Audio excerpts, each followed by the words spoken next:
você vai passar na segunda fase nesse próximo final de semana. E aí, o que você vai fazer ano que vem? Certamente vai começar a advogar e precisa estar capacitado para isso. O curso jurídico lançou 3 pós-graduações. Uma em prática civil, uma em prática do trabalho e outra em prática criminal, justamente para que você consiga se qualificar para esse desafio de advogar. Nós vamos trazer advogados importantes de vários escritórios de advocacia para te ajudar nesse modelo, desde aquelas situações mais principiantes para aqueles que precisem e vão fazer isso em oficina, como prática de peça, prática de audiência, como, a maior parte da pós, para aqueles que precisam de uma qualificação mais forte, com estudos de caso, estudos de jurisprudência, um compartilhar de experiência com grandes advogados. Vai ser uma pós diferencial para o teu exercício profissional. E o jurídico vai te entregar um belo de um desconto, você, aluno do curso jurídico.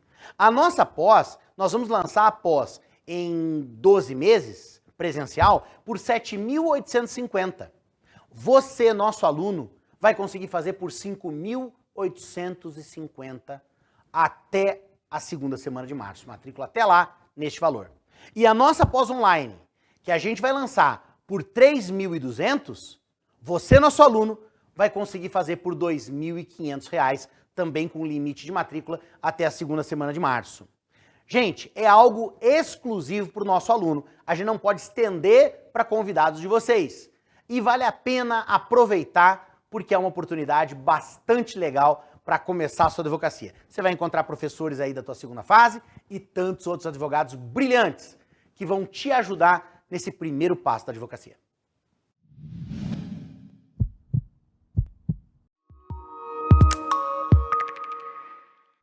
Olá pessoal, tudo bem? Sejam bem-vindas, bem-vindos à nossa revisão para a segunda fase do exame de ordem na matéria Direito Constitucional, matéria que você escolheu, a matéria que está te acompanhando de forma mais próxima há várias e várias semanas. Eu tenho certeza que foram semanas nas quais você oscilou entre momentos de otimismo e momentos de pessimismo, não é assim?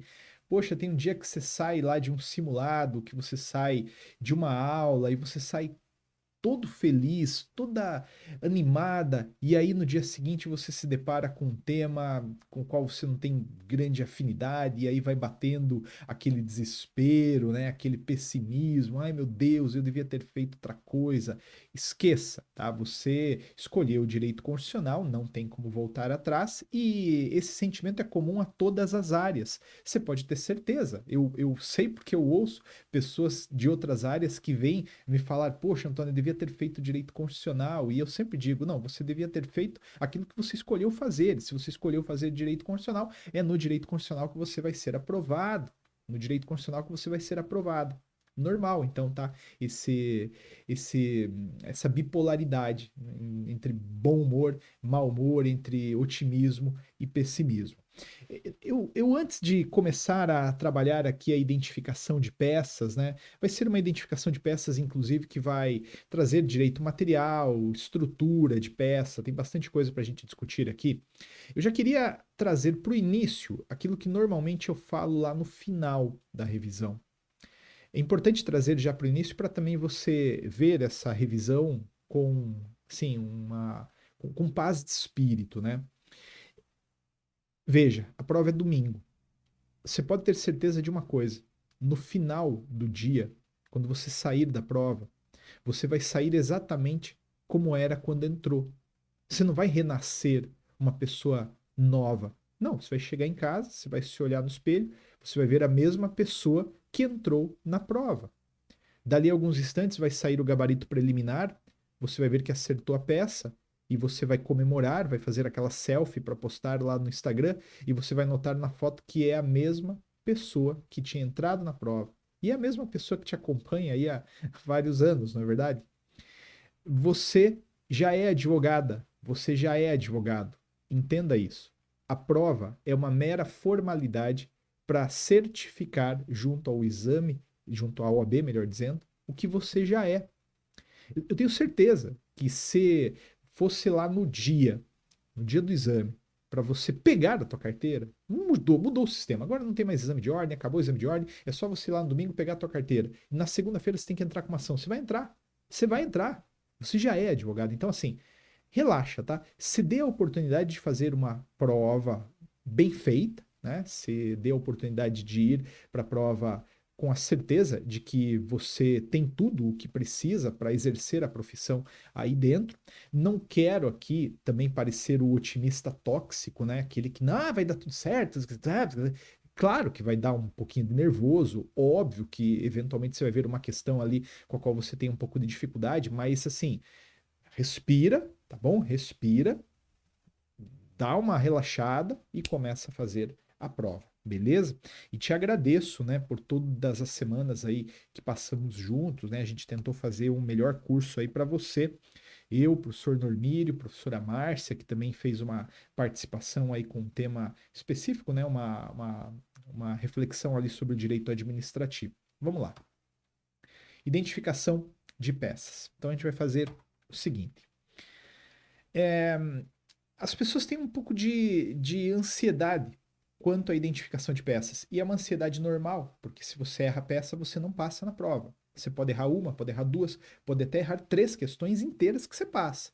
Né? Você tem que ter um excelente desempenho daí no restante, mas você passa. Agora, se você errar a peça, já era. Então é natural que as pessoas vão para a prova com um pouco de ansiedade em relação a ela. E aí, o que que eu quero nessa revisão aqui? É fazer uma conversa de identificação de peças a partir de quatro partes, né? Na primeira parte, que vai ser bem rápida, a gente vai identificar peças a partir do sujeito ativo. Sim, é verdade. A pessoa que te procura diz muito sobre a peça. Você não te entrega a peça.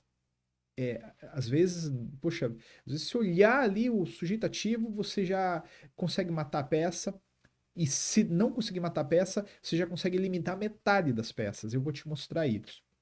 Também a gente vai falar sobre, poxa, petição inicial ou recurso. É evidente que o problema dá, né, condições para você identificar se se trata de uma petição inicial ou de um recurso. E identificando petição inicial, você elimina recurso. Identificando recurso, você elimina a petição inicial. Então você vai afunilando e vai caminhando rumo à identificação da peça.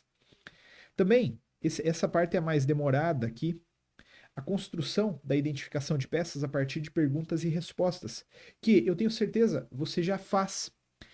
O que eu vou fazer contigo é tentar evidenciar um pouco isso, entende? Vou tentar mostrar essas peças aí, essas perguntas que inconscientemente você faz. Acho que é esse o propósito, tá? Eu vou tentar abordar aqui essas perguntas, evidenciar essas perguntas que você já faz, beleza?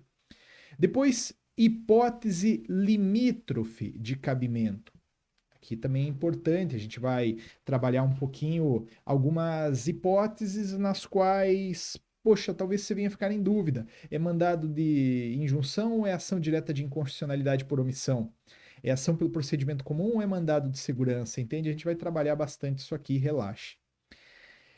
Vou começar com uma lembrança de quais são as ações possíveis, né? A gente estudou tudo isso em blocos e a gente viu aqui, primeiro, um bloco de ações pelo procedimento comum, que envolvia ação pelo procedimento comum, ação popular, ação civil pública. Depois falamos um pouco de remédios constitucionais e afins, onde estudamos habeas corpus, habeas data, mandado de segurança, mandado de injunção, reclamação, ações de controle concentrado, ADI, ADC, ADPF, ADO, recursos constitucionais, né, viu, ordinário, extraordinário, especial. Falamos em peças variadas, como apelação, ação de impugnação a mandato eletivo, contestação, agravo, pedido de criação, revisão ou cancelamento de súmula vinculante. Isso aqui, esse último especialmente, eu só dei uma breve menção e relaxa, porque não acho que vai cair isso aqui, tá? Não é nem peça processual. Depois eu explico um pouquinho melhor isso. Não fica tensa, não, tá bom? Vejam só, né? Só fazendo uma lembrança, só fazendo uma lembrança. Ação pelo procedimento comum já caiu, ação popular já caiu, ação civil pública já caiu. Na OAB, FGV nunca caiu habeas corpus, mas já caiu habeas data, mandado de segurança, mandado de injunção, reclamação, que foi inclusive a peça passada. Já caiu a DI, nunca caiu a DC, já caiu a DPF, já caiu a DO, já caiu recurso ordinário, já caiu recurso extraordinário, especial não caiu, já caiu a apelação, isso aqui também nunca caiu, contestação nunca caiu, agravo nunca caiu e acho difícil que caia. né? Antônio, qual que é a peça que você acha que vai cair? Relaxa, você tem que ir para a prova com a certeza de que pode cair tudo, né? De qualquer forma, eu tenho olhado com... Até porque a estatística, né, vai sugerir isso, mandado de injunção ou uma ação de controle concentrado é uma boa. Embora isso aqui, ó, faz tempo que não cai, tá? Ação pelo procedimento comum, beleza? Bom, primeiramente, né, a gente vai identificar a peça a partir do sujeito ativo, que diz muito, como a gente já conversou. Quem te procura diz muito sobre a peça. E com o tempo, você inconscientemente elimina possibilidades apenas olhando para o legitimado ativo da ação. Isso é verdade. Você vê ali se uma pessoa jurídica te procurou, isso automaticamente já vai te eliminar algumas coisas, como por exemplo a ação popular. Não entendeu? Vamos junto dar uma olhada nisso aqui, ó. Veja só, aqui você tem as ações, né, possíveis, ou melhor, aquelas ações com maior probabilidade de cobrança. E aí você tem a coluna da pessoa física e da pessoa jurídica. Vamos pensar o seguinte: a ação pelo procedimento comum, ela pode ser ajuizada tanto por pessoa física quanto por pessoa jurídica.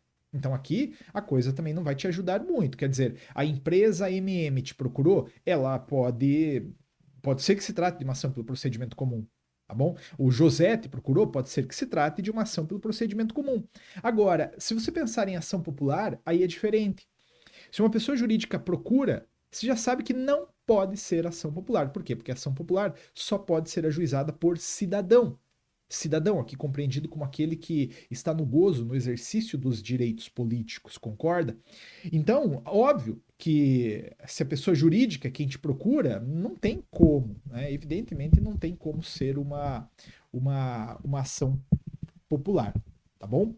Agora, de outro lado, pensa em ação civil pública. Veja só, a ação civil pública, ela a lógica é inversa, entende? Não pode ser pessoa física, tem que ser pessoa jurídica. Então, se o Antônio te procurou lá, não é uma ação civil pública. Ah, mas Antônio, se o Antônio procurou como sócio da associação tal. Pá, mas aí pera lá, né? Aí você está entendendo que o sujeito ativo não é o Antônio, é a associação tal. Então, maravilha. Habeas corpus pode ser impetrado por qualquer um dos dois, assim como o habeas data, mandado de segurança e mandado de injunção. Mesma coisa com reclamação que caiu na última prova. Aqui, então, a coisa não vai te ajudar muito, mas aqui para baixo vai, porque vejam só, as ações de controle concentrado, elas não podem ser manejadas por pessoas físicas. Claro, evidente que não. Evidente que não. Concorda? A ADI, a ADC, a DPF, a ADO não pode ser manejada pela Maria. E também não podem ser manejadas por pessoas jurídicas, havendo uma breve exceção no que diz respeito à confederação sindical, entidade de classe de âmbito nacional e partido político com representação no Congresso. Que até, em regra, são as pessoas que vão te procurar na prova. Por quê? Porque essas daqui demandam advogados. Vocês lembram, né?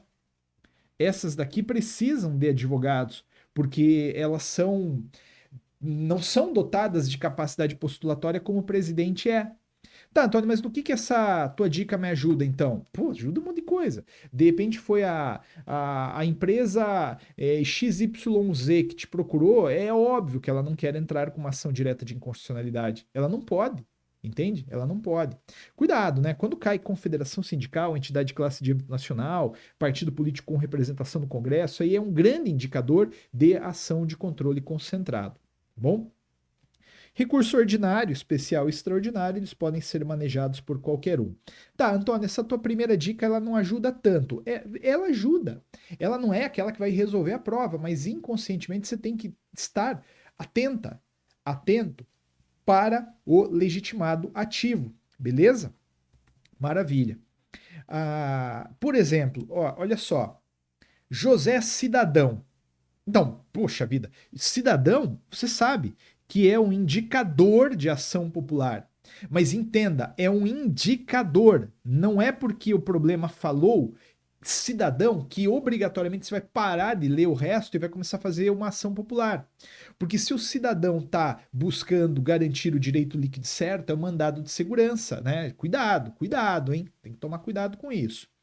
De outra maneira, uma confederação sindical, entidade de classe de âmbito nacional, por exemplo, isso é indicador de ação de controle concentrado, né? Então a gente já falou um pouquinho sobre isso, fica aí a título de revisão essa noção novamente para você.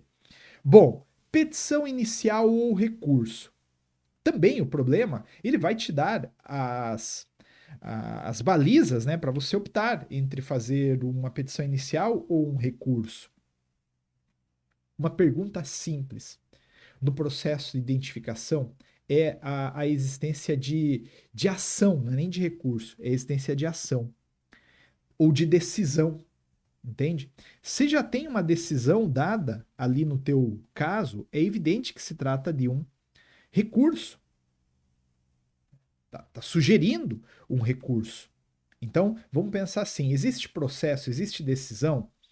Se a resposta for positiva, tende ali você estar diante de um recurso ordinário, recurso especial ou recurso extraordinário, havendo também, claro, a possibilidade de uma apelação. Agravo já é muito processual, mas a apelação já caiu, uma apelação em mandado de segurança. Agora, se não tem processo, se não tem decisão, a gente pode estar falando de uma reclamação, de uma ação pelo procedimento comum, de uma ação popular, de uma ação civil pública e por aí vai. Eu quero, contudo, fazer um alinhamento aqui melhor, porque isso aqui é um padrão, entende, que você está vendo, é uma ideia geral, mas essa ideia geral eventualmente vai a, assim, dar uma excepcionada. Como assim, Antônio? Vejam, eu coloquei aqui a reclamação num contexto de inexistência de ação. E foi exatamente assim que a prova cobrou. Você se lembrar que na última prova pediram a reclamação num contexto administrativo. Lembra? Houve um pedido administrativo numa situação em que havia violação à súmula vinculante. Aí houve esgotamento da via administrativa e então coube a reclamação. Contudo, pessoal, vamos tentar só fazer uma lembrança aqui. Uma eventual decisão judicial, ela até pode ser atacada por reclamação, ela até pode ser atacada por mandado de segurança. Aí, Antônio, mas aí eu fiquei com medo, né? Poxa, é uma sentença. Uma sentença, ela pode ser atacada por apelação, mas eventualmente ela enseja uma reclamação também. E agora? Bom, assim como você tem medo, a prova também tem medo de fazer um problema ruim. Às vezes faz, mas não faz de forma deliberada. A banca fica muito exposta quando ela erra. E, portanto, na hora de construir a peça, os examinadores eles têm buscado ser muito técnicos e fechar possibilidades de dupla interpretação. Então, num contexto de sentença, no qual a banca quer uma reclamação, eu tenho certeza que ela pediria assim: olha, faça a ação diretamente para o Supremo Tribunal Federal, independentemente do recurso processual cabível. Aí, ou seja, está fechando a porta dos recursos, né? Então, cuidado, né? Só estou querendo te lembrar que cabe sim reclamação contra a decisão judicial. Antônio, mas mandado de segurança também cabe? Claro que cabe. Cabe quando não cabe um recurso recebido com efeito suspensivo. Tá, pode ser que nesse caso a decisão seja muito processual, né? A discussão, melhor dizendo, seja muito processual civil, mas vale a pena lembrar que algumas decisões, algumas sentenças são apeláveis num recurso que é recebido apenas no efeito devolutivo, não no efeito suspensivo. É só você ir lá no capítulo do Código de Processo Civil, na parte de apelação, e você vai ver que, por exemplo, aquela apelação que ataca a sentença que fixa alimentos, ela é recebida apenas no efeito devolutivo, não tem efeito suspensivo. Se ali há uma violação a direito líquido certo, portanto, você pode sim manejar um mandado de segurança. Pode, por quê? Porque não cabe a apelação, tá legal? É uma exceção. Olha, eu vou te dizer, hein, que essa exceção, ela não é de toda descartável para a prova. Eu até te digo, pessoal, que há uma chance real de cair mandado de segurança para atacar decisão judicial. Eu acho. Só que lembra, pelo amor de Deus, cuidado. Em regra, se for sentença, é apelação. Óbvio que é apelação. Agora, se for uma sentença numa matéria cuja apelação é recebida apenas no efeito devolutivo, aí é o mandado de segurança. Na revisão, eu também dou uma apertada, né? Dou uma alertada aí para umas situações como essa. E óbvio, né? Lembrem-se que há pelo menos duas sentenças de juiz federal, primeiro grau, que são atacadas através de recurso ordinário. Você lembra disso também. Se é uma sentença num processo onde se discute crime político, aí é o recurso ordinário para o Supremo. Agora, se é uma sentença num processo que está discutindo a ação manejada por Estado estrangeiro ou organismo internacional em face de município ou pessoa, aí é o recurso ordinário para o STJ. Né? Você lembra, beleza? Bom, então fica com essas noções aí, vamos para frente, Brasil. Agora a gente vai entrar naquilo que vai guiar mais a nossa conversa nas próximas horas, né? Enfim, a gente tem 2 horas, mas enfim, nos próximos blocos. A construção da identificação de peças a partir de perguntas e respostas. Eu sei que você já faz essas perguntas e respostas de forma inconsciente. O que eu quero, como eu disse, é evidenciar isso, trazer isso do inconsciente para o consciente para te dar mais segurança e mais propriedade ali na hora de fazer a tua prova. Bom, vamos lá. Após uma análise preliminar, é sempre possível fixar alguns possíveis pontos de partida. Isso aqui sempre acontece. Você nunca fica na dúvida entre, ai meu Deus do céu, é um mandado de segurança ou ou, por exemplo, um recurso extraordinário. É muito difícil isso acontecer. Tá? Normalmente, quando você lê a peça, você já se situa, você fala, ó, isso aí é um recurso. Ou então, não, isso aí é uma ação de controle concentrado. Ou no máximo dá uma divergência entre aquelas peças do bloco 1 e do bloco 2. Tá? Normalmente é assim. E, e você consegue se situar nessa eventual dúvida. Vamos começar a pensar no bloco 1.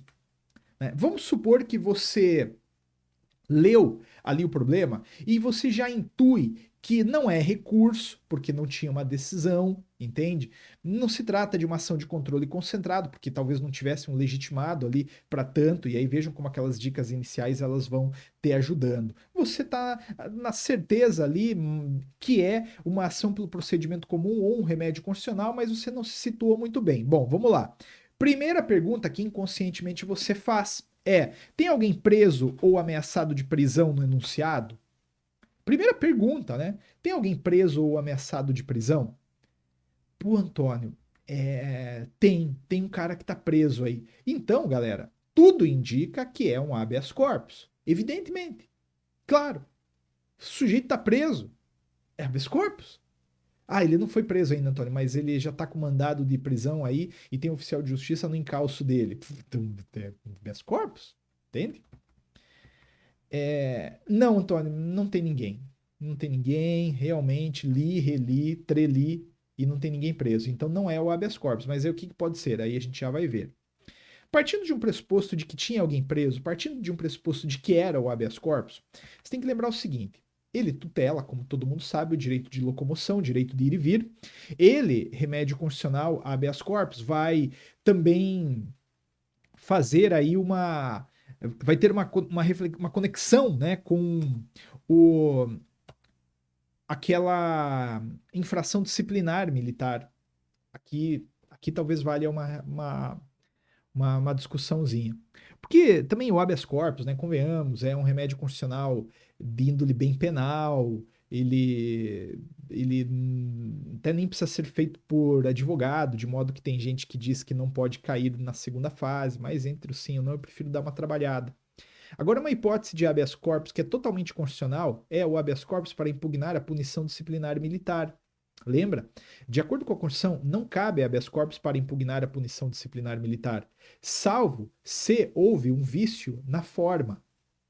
Uma coisa é prenderam o sujeito numa infração disciplinar, militar, determinaram prisão dele por 2 dias, que era o que determinava a sanção para aquela infração. Nesse caso, esqueça, não adianta manejar um habeas corpus, porque não pode o Poder Judiciário entrar no mérito da opção militar de prender ou não.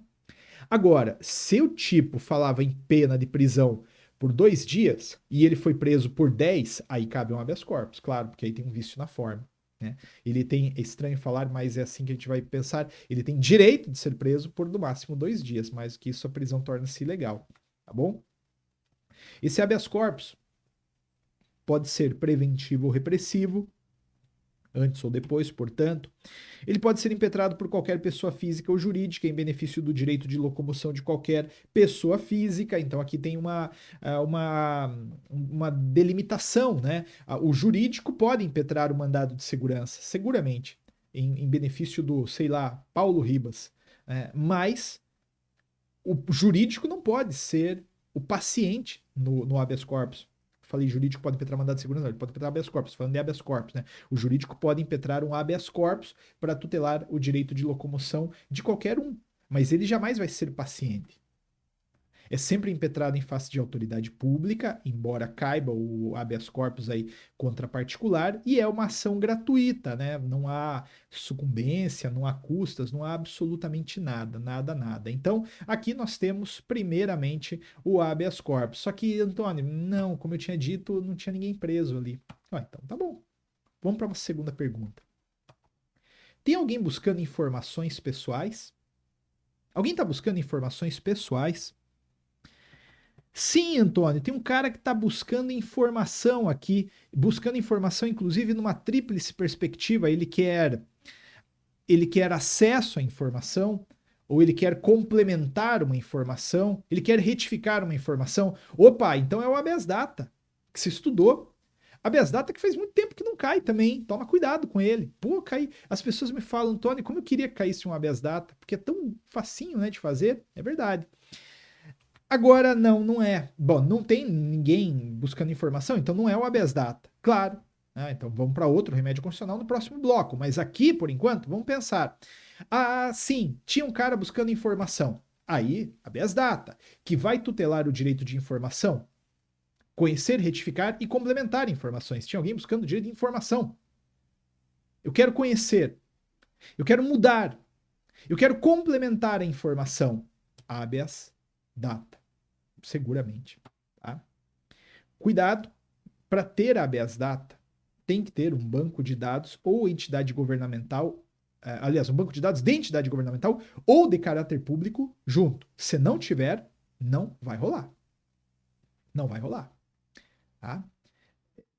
Isso aqui é importante para uma hipótese limítrofe que eu já quero colocar para vocês aqui.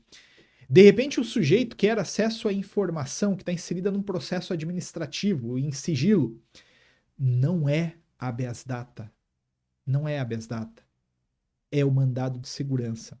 Antônio, mas por que não é o habeas data? Porque o processo não é banco de dados. Aí, nesse caso, você vai manejar o mandado de segurança, que é um remédio constitucional que serve para tutelar direito líquido certo, não amparado por habeas corpus ou habeas data. Tá bom? Também cuidado, né? Esse habeas data, ele pressupõe o esgotamento da via administrativa. E o problema certamente vai te dizer isso. O problema certamente vai te falar que você esgotou, ou que o teu cliente esgotou a via administrativa, que ele fez o pedido, ele foi até o banco de dados, pediu, só que deram lá uma portada na cara dele, entende? Então, tem que ter esse tipo de informação no problema. Além disso, não cabe para tutelar direito de certidão. Se é direito de certidão e mandado de segurança, ainda que dentro da certidão tenha uma informação, a prova pode, inclusive, usar isso aqui para tentar te pegar. Ela vai falar, fulano queria uma certidão contendo informações suas. Ah, para lá. Ainda que tenha mencionado a palavra informação, que é um grande indicador de habeas data, porque a pessoa está querendo certidão, é um mandado de segurança. E lembre, por fim, que é uma ação gratuita, né? Não tem pagamento de custas, não tem pagamento de honorários. Ai, Antônio, meu Deus do céu, eu pedi no meu condenação em honorários, vou zerar. Não, não vai zerar, só não vai pontuar nada, né? Vai ficar uma linha lá perdida e nada demais, tá bom? Então, assim. Quero, ao final desse primeiro bloco, te perguntar: isso tudo está fazendo sentido? Tá. Antônio, isso tudo tá até meio óbvio. Ótimo. Que bom. Que significa que você está afiada. Afiado. Antônio, pô, eu não sabia que a habeas data era para buscar informação. Pô, então pera lá, né? Dá uma olhadinha no material de novo lá que você estudou, porque alguma coisa se perdeu no processo. Talvez você até pulou a aula. Mas se tudo isso está soando óbvio, e eu sei que está um pouco, isso é um sinal positivo, tá legal? Um sinal positivo, vai dar tudo certo. Encerramos esse bloco já, e no próximo vamos trabalhar a continuação, né? Porque, vejam só, após o meu processo de busca aqui, de peça, não tinha ninguém preso, não tinha também ninguém buscando informação. Qual que é a próxima ação que a gente vai pensar? No próximo bloco a gente trabalha, tá? Por enquanto é só. Grande beijo, até lá.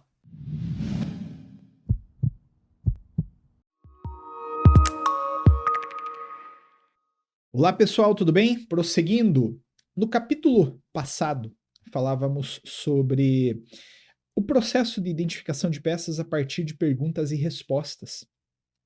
Esse é um jogo muito fácil de ser feito e é um jogo que você, como tem insistido, inconscientemente já faz. O que eu quero agora é trazer isso do in para o consciente e fazer do processo de identificação de peças uma coisa mais assim segura e consciente, acho que é a melhor palavra, inclusive. A gente viu o seguinte, a gente estava trabalhando com o seguinte raciocínio. No teu problema, apareceu uma pessoa presa. Então, beleza, faz um habeas corpus, solta o infeliz lá. Né? Claro que tende a ser o habeas corpus. Antônio, mas não tinha ninguém preso. Não tinha ninguém preso. Ninguém estava preso no problema, mas tinha um sujeito lá buscando o direito de informação. Ele queria conhecer, retificar, complementar informação. Habeas data, então. Esse é o propósito desse remédio constitucional, que tem particularidades que foram relembradas na aula passada. Mas sabe o que é, Antônio? Não tinha. Não tinha ninguém querendo informação. Então, pera lá. Se não tinha ninguém querendo informação, vamos fazer uma terceira pergunta. Tem algum cidadão pretendendo a tutela de uma coisa pública? Tem alguém com título de eleitor, né, ou no exercício de direito político, para ser até mais exato, querendo defender coisas como meio ambiente, patrimônio público, patrimônio histórico, cultural, moralidade administrativa? Ah, tem, Antônio, tem. Então, tende a ser o quê? Uma ação popular. Artigo 5º, inciso 73. Putz, não tem. Bom, não tem, então a gente já vê. Né? O que pode ser, qual é a próxima pergunta. Agora, na ação popular, partindo do pressuposto de que você tenha se convencido de que é uma, lembre-se, o sujeito ele vai tutelar o patrimônio público, o patrimônio histórico e cultural, o meio ambiente e a moralidade administrativa. Então, um desses valores aí está prejudicado, né? Há um ato do poder público prejudicando aí o meio ambiente. Poxa vida, né? Tem, então, aí uma hipótese de ação popular. Essa ação popular só pode ser manejada por cidadão, ou seja, só pode ser manejada por alguém que está no exercício de direitos políticos. Inclusive, a partir daí, a gente chegou a conversar, né? Pessoa jurídica jamais vai manejar uma ação popular, concorda?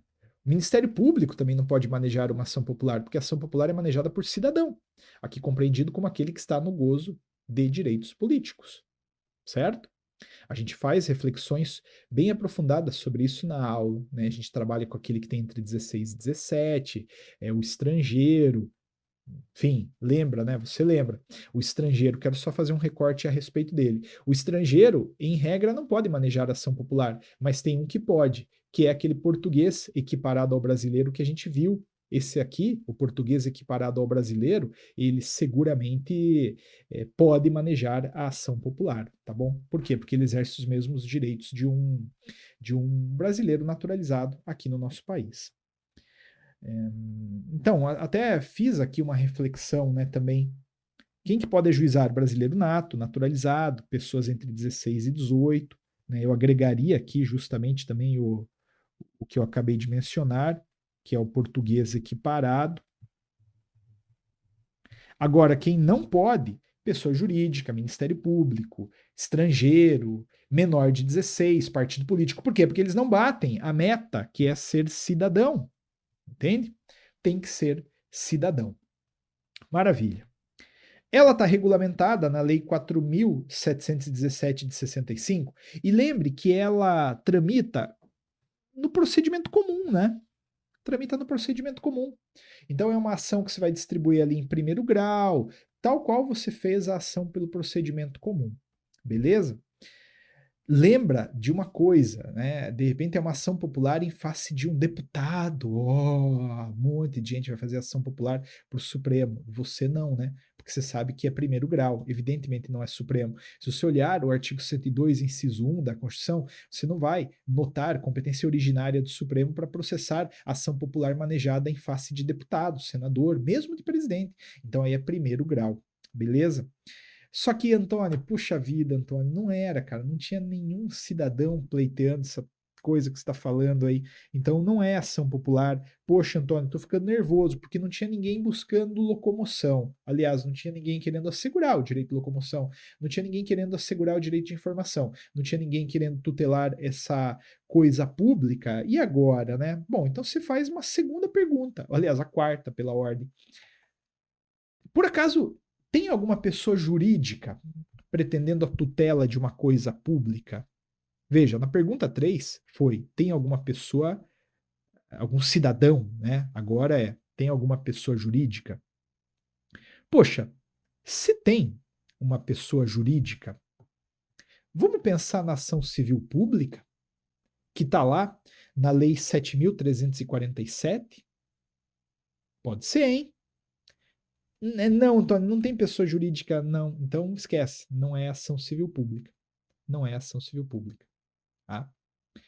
Mas partindo do pressuposto de que sim, era uma ação civil pública, que você estava convencido de que se tratava de uma pessoa jurídica pretendendo a tutela de uma coisa maior, né? Então vamos olhar com carinho para a hipótese de cabimento da ação civil pública para evidenciar. A ação civil pública, ela questiona ato lesivo ao meio ambiente, consumidor, bens e direitos de valor artístico, estético, histórico, turístico, paisagístico, outros interesses difusos ou coletivos, infração da ordem econômica, ordem urbanística, eu tenho apostado muito neste, honra, dignidade de grupos raciais, étnicos ou religiosos e patrimônio público e social. Antes, né, você percebe o seguinte, tem algumas hipóteses aqui que, poxa vida, Antônio, eu vou ficar na dúvida, porque isso aí também pode ser atacado por ação popular, né? Mas espera lá, a gente sabe que a ação popular não pode ser manejada por pessoa jurídica. Então, se foi uma associação que te procurou, e quando eu estou me referindo à pessoa jurídica aqui, normalmente essa pessoa jurídica, se é para ser uma ação popular, aliás, uma ação civil pública, vai ser uma associação. Se é uma associação que está na busca de reparação de um ato lesivo ao meio ambiente, é ação civil pública. Agora, se é um cidadão que quer, né, exercendo ali um pouco do seu papel social, tutelar aquilo, aí é ação popular, tá? Maravilha. Mas enfim, eu estava falando, né? Essa daqui, o item oitavo, para mim ele é muito, muito, muito interessante, ele é muito constitucional. Dá para fazer uma fundamentação constitucional super legal a partir de coisas como igualdade, liberdade de crença, culto, não discriminação. Deus do céu, dá para fazer um monte de coisa. Então imaginem vocês que Por exemplo, uma, uma empresa, né, uma operadora de telefonia, faz uma campanha publicitária num tom jocoso contra uma minoria religiosa, né, contra uma minoria racial. Aqui caberia sim uma ação civil pública. Caberia uma ação civil pública. Quando você pega propaganda de TV dos anos 80, 90, Deus do céu, era uma loucura, né? Era assim, não vou dizer humilhação, porque naquele momento também a vibe social era outra, mas eram temas muito sensíveis, temas relacionados à questão racial, à questão religiosa. Hoje, evidentemente, não tem mais espaço. Naquela época havia uma certa conivência social. Não estou dizendo que era boa nem má, tá? Não vai, entenda, por favor, tá? Hoje também a gente fica muito inseguro quando vai dar algum exemplo, porque sempre tem alguém que vem e taxa você de A ou de B, né? Não é isso, só estou querendo construir uma hipótese aqui. De repente, na linha daquelas propagandas dos anos 90, vem uma empresa de cerveja e faz aí um jingle, faz uma campanha expondo uma minoria religiosa, cabe uma ação civil pública. Então, uma associação de defesa, por exemplo, dos consumidores, né, poderia manejar seguramente aquela ação civil pública. Tá bom? Pronto. Essa ação, e aqui vai um insight mais para até pergunta, né? Ela é ajuizada por Ministério Público, Defensoria Pública, União, Estados, Distrito Federal, municípios, autarquias, empresas públicas, fundações ou sociedades de economia mista, mas especialmente associações, como eu já tinha destacado lá em cima. E por que eu estou evidenciando a associação aqui? Porque me custa crer que vai cair na tua prova da segunda fase do exame de ordem uma ação civil pública a ser minutada pelo Ministério Público. Você não está fazendo prova para promotor, entende? Você está fazendo uma prova para OAB. Então, vai ser uma associação que precisa constituir um advogado aqui. Entende? Não vai cair assim, Ministério Público vem te procurar para que você minute para ele. Não, vai cair uma associação, veio e te procurou. Cuidado com a ação civil pública, é uma açãozinha legal também. Ela está prevista lá na Lei 4.717 de 65.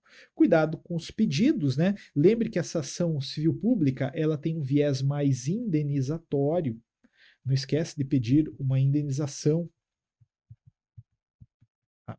Essa indenização que vai ser, inclusive, paga em benefício de um fundo, não é?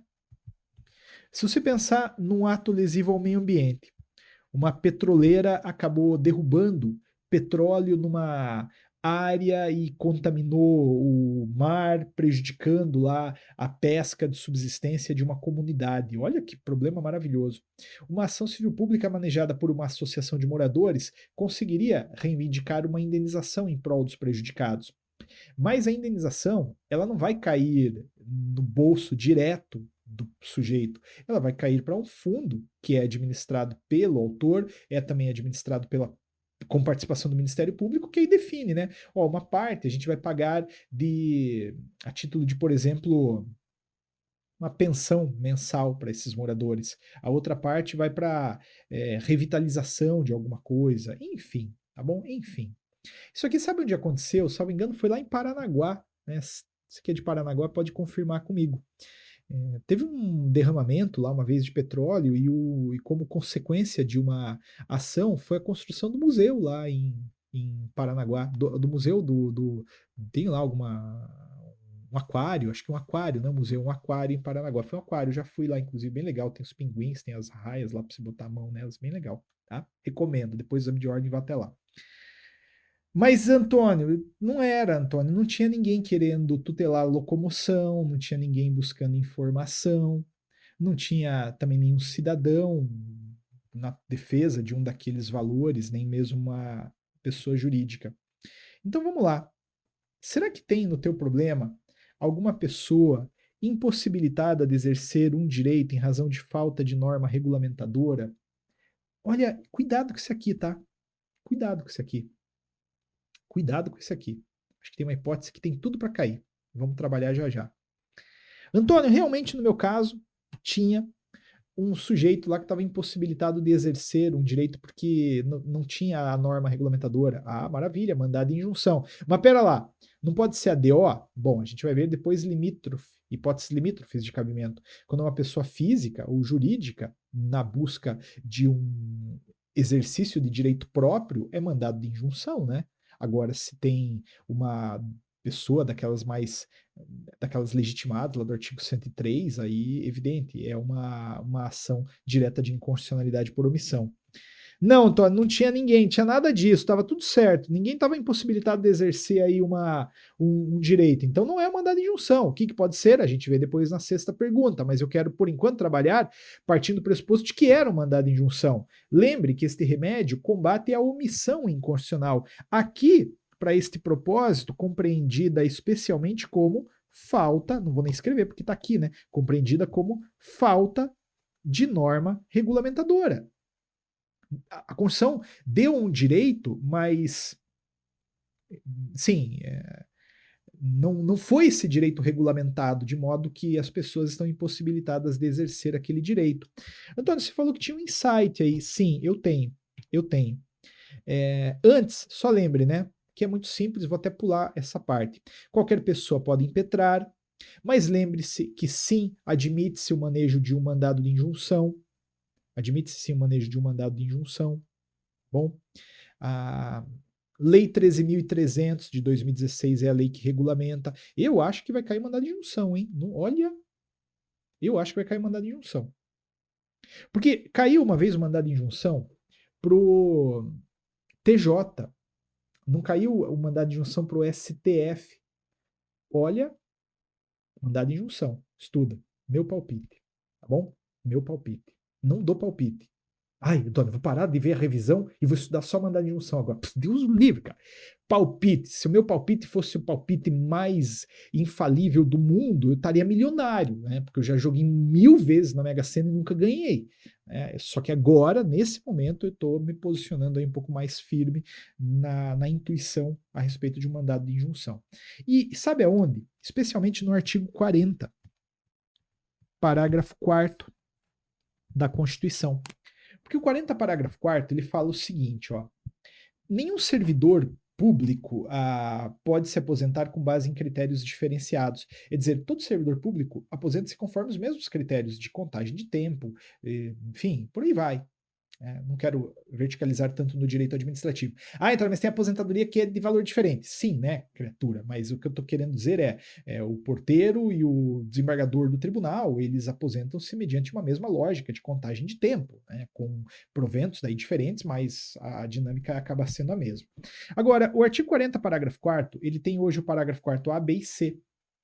E esses parágrafos falam em aposentadoria especial, antecipada, na forma da lei, para servidores que têm contato com agentes químicos, físicos, biológicos, para servidores com deficiência, para algumas carreiras ali de segurança pública. Essas pessoas, depois dá uma olhada nos parágrafos do artigo 40, elas podem aposentar-se antes na forma da lei. Na forma da lei. Entende? Quer dizer, tem que ter uma lei dizendo quão antes elas podem se aposentar. Se tem a lei, elas se aposentam antes. Se não tem a lei, elas ficam impossibilitadas de exercer um direito constitucional, o direito que a Constituição deu. Cabe o quê? Cabe o mandado de injunção. Veja como é bom esse problema. Né?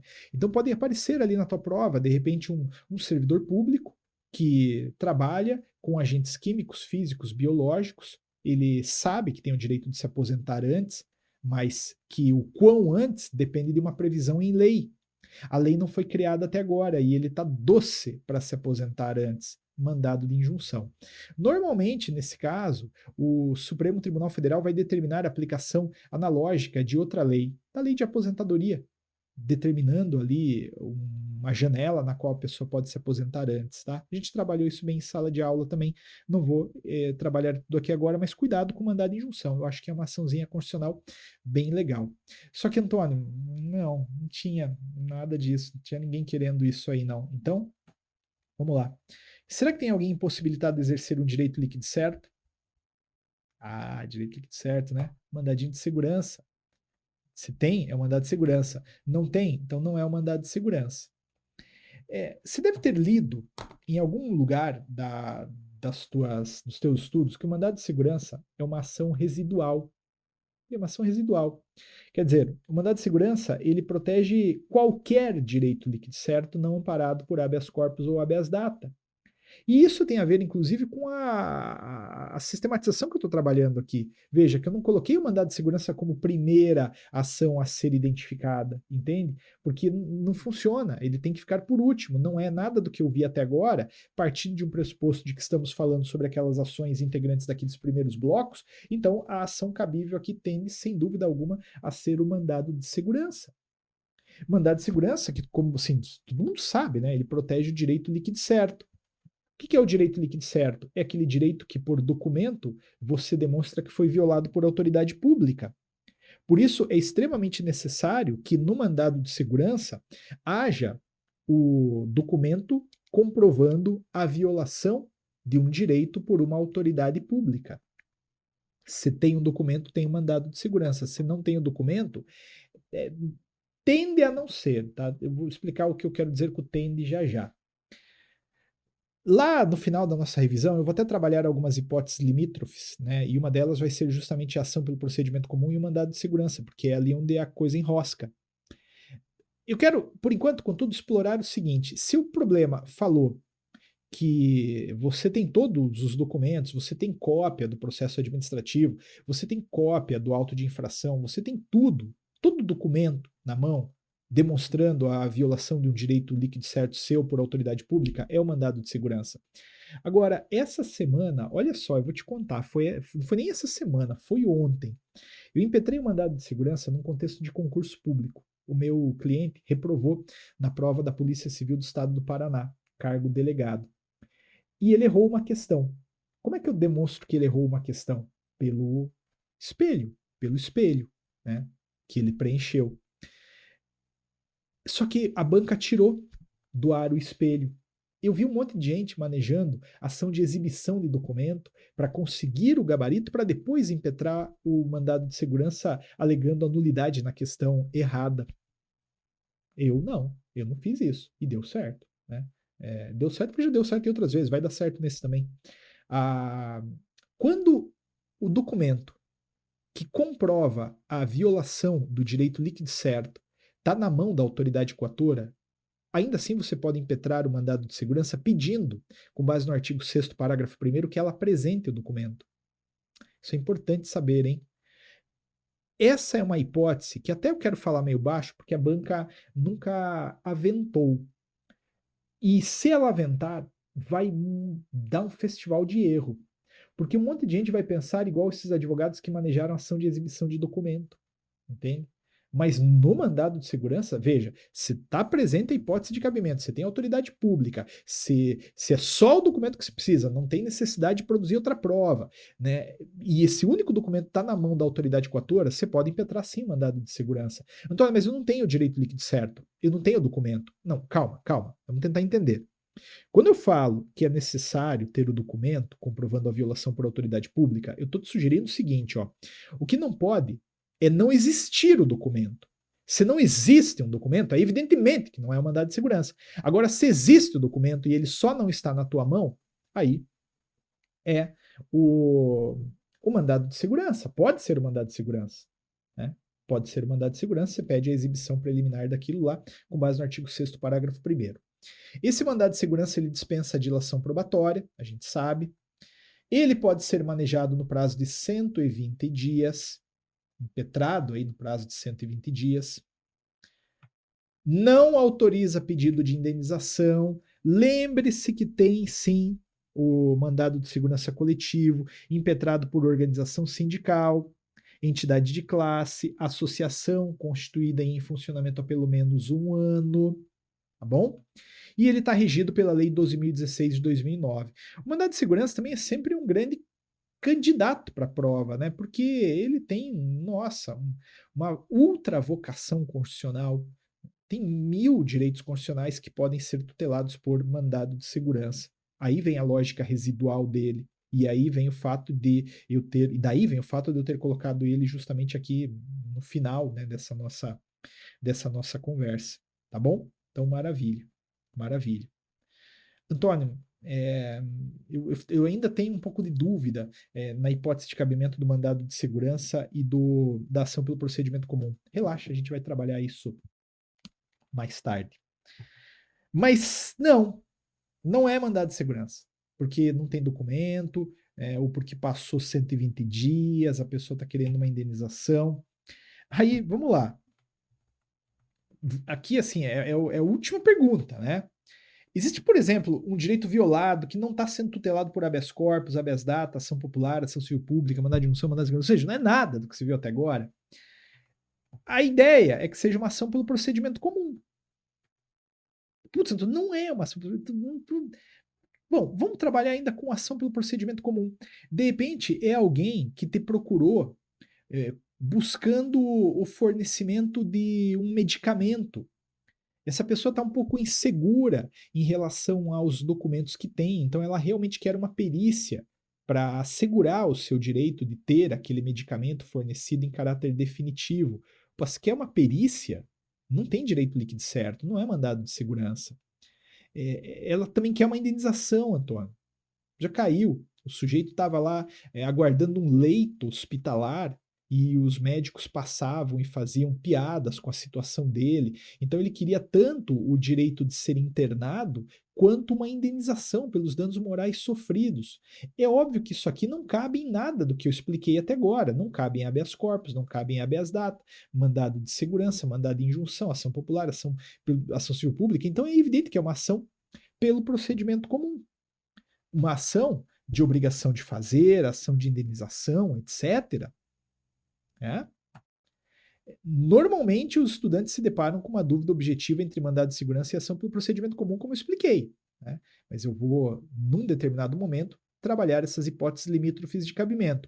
Lembre-se que nessa ação pelo procedimento comum, você pode pedir tudo que você quiser. Admite pedido de indenização, produção de prova, cobrança, etc. etc. Por exemplo, ó, eu vou te dar um exemplo que eu também manejei um dia desse. O meu cliente ele já chegou com a ação pronta para mim. Ele falou: professor, eu quero mandar de segurança, né, que a gente vai impetrar. Eu falei: não, cara, não pode ser. O que aconteceu? Concurso público também. Quebra de isonomia. Tinha uma prova de aptidão física, o TAF, teste de aptidão física. Uma das etapas era nado em piscina. Beleza, tudo bem. Né? Era um cargo lá de bombeiro, salvo engano, um policial militar, não lembro agora. E aí. Não, era policial federal, policial rodoviário federal. Policial rodoviário federal. Aí o que aconteceu? Teve prova no Brasil inteiro. A prova em Curitiba foi lá no Santa Mônica. Piscina coberta, aquecida, água 27 graus. Uma delícia nadar na água 27 graus. O cara nadou bem. Agora, eu tive cliente que fez em São Paulo. Naquela semana, a temperatura externa estava 11 graus. Chovendo uma semana. A temperatura da água da piscina estava 9 graus. 9 graus. Pra você ter uma ideia, uma cliente minha, ela pulou na água, ela nadou 10 segundos, ela teve uma hipotermia. Tiraram a menina pelo cabelo de dentro da piscina. Não é sacanagem, não. Um horror. A menina ela ia desmaiar, ela ia se afogar. Teve hipotermia, travou. Tinha que tirar. O cara conseguiu puxar pelo cabelo. Aí puxaram a menina, né, para fora. Ela, inclusive, foi minha aluna, foi uma das minhas clientes. Mas um outro chegou para mim: Antônio, então, dada essa quebra de isonomia, eu vou entrar com mandado de segurança. Eu falei: não cabe, cara. Eu falei: como não cabe? Eu falei: você precisa de prova, entende? Você precisa de prova, você vai precisar de depoimento, vai precisar de testemunha, entende? Essa é uma hipótese que não cabe. Não tem um documento. Mas, Antônio, se a banca, se eu conseguir acesso a, por exemplo, extratos da banca que eles preenchem lá, né, dizendo que naquele dia em Curitiba estava 27 graus, a água em São Paulo estava 9. Aí tudo bem, aí eu teria um documento público, né, reconhecendo aquilo, aí daria um mandado de segurança, mas caso contrário é uma ação pelo procedimento comum, tá?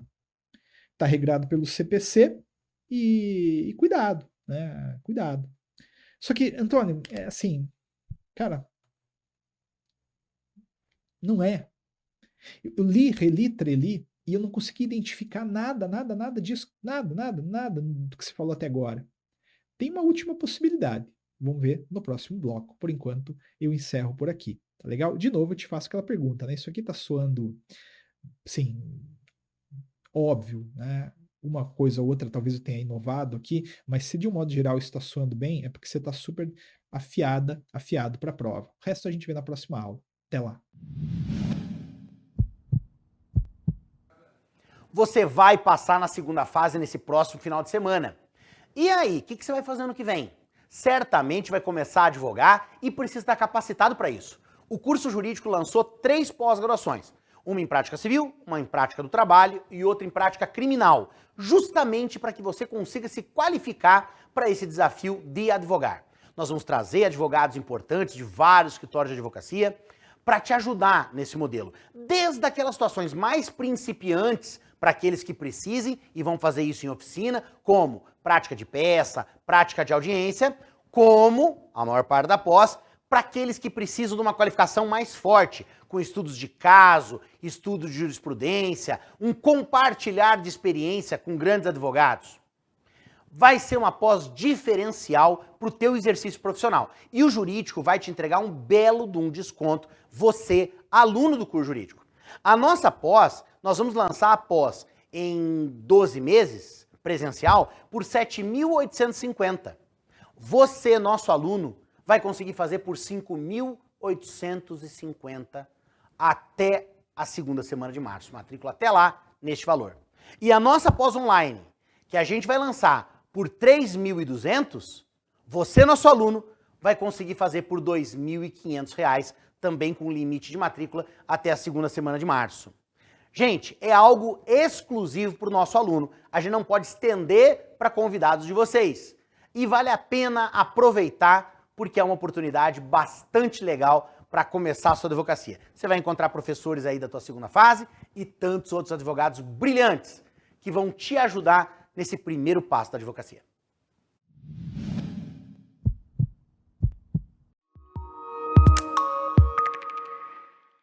E aí, pessoal, tudo bem? Prosseguindo, né? A gente partiu de um raciocínio inicial de identificação de peça a partir do sujeito ativo. Pessoa física, pessoa jurídica. Aquilo ali diz muito. Claro que não é por aquilo ali que você vai identificar a peça, evidentemente. Mas trazendo para tona essa questão da pessoa física e da pessoa jurídica, você vai juntando uma coisa com outra e chega na peça, entende? Também a gente falou um pouco sobre a existência de ação ou não, isso condiciona recurso ou petição inicial, mas aí a gente mergulhou num raciocínio que partia da seguinte premissa, preciso relembrar.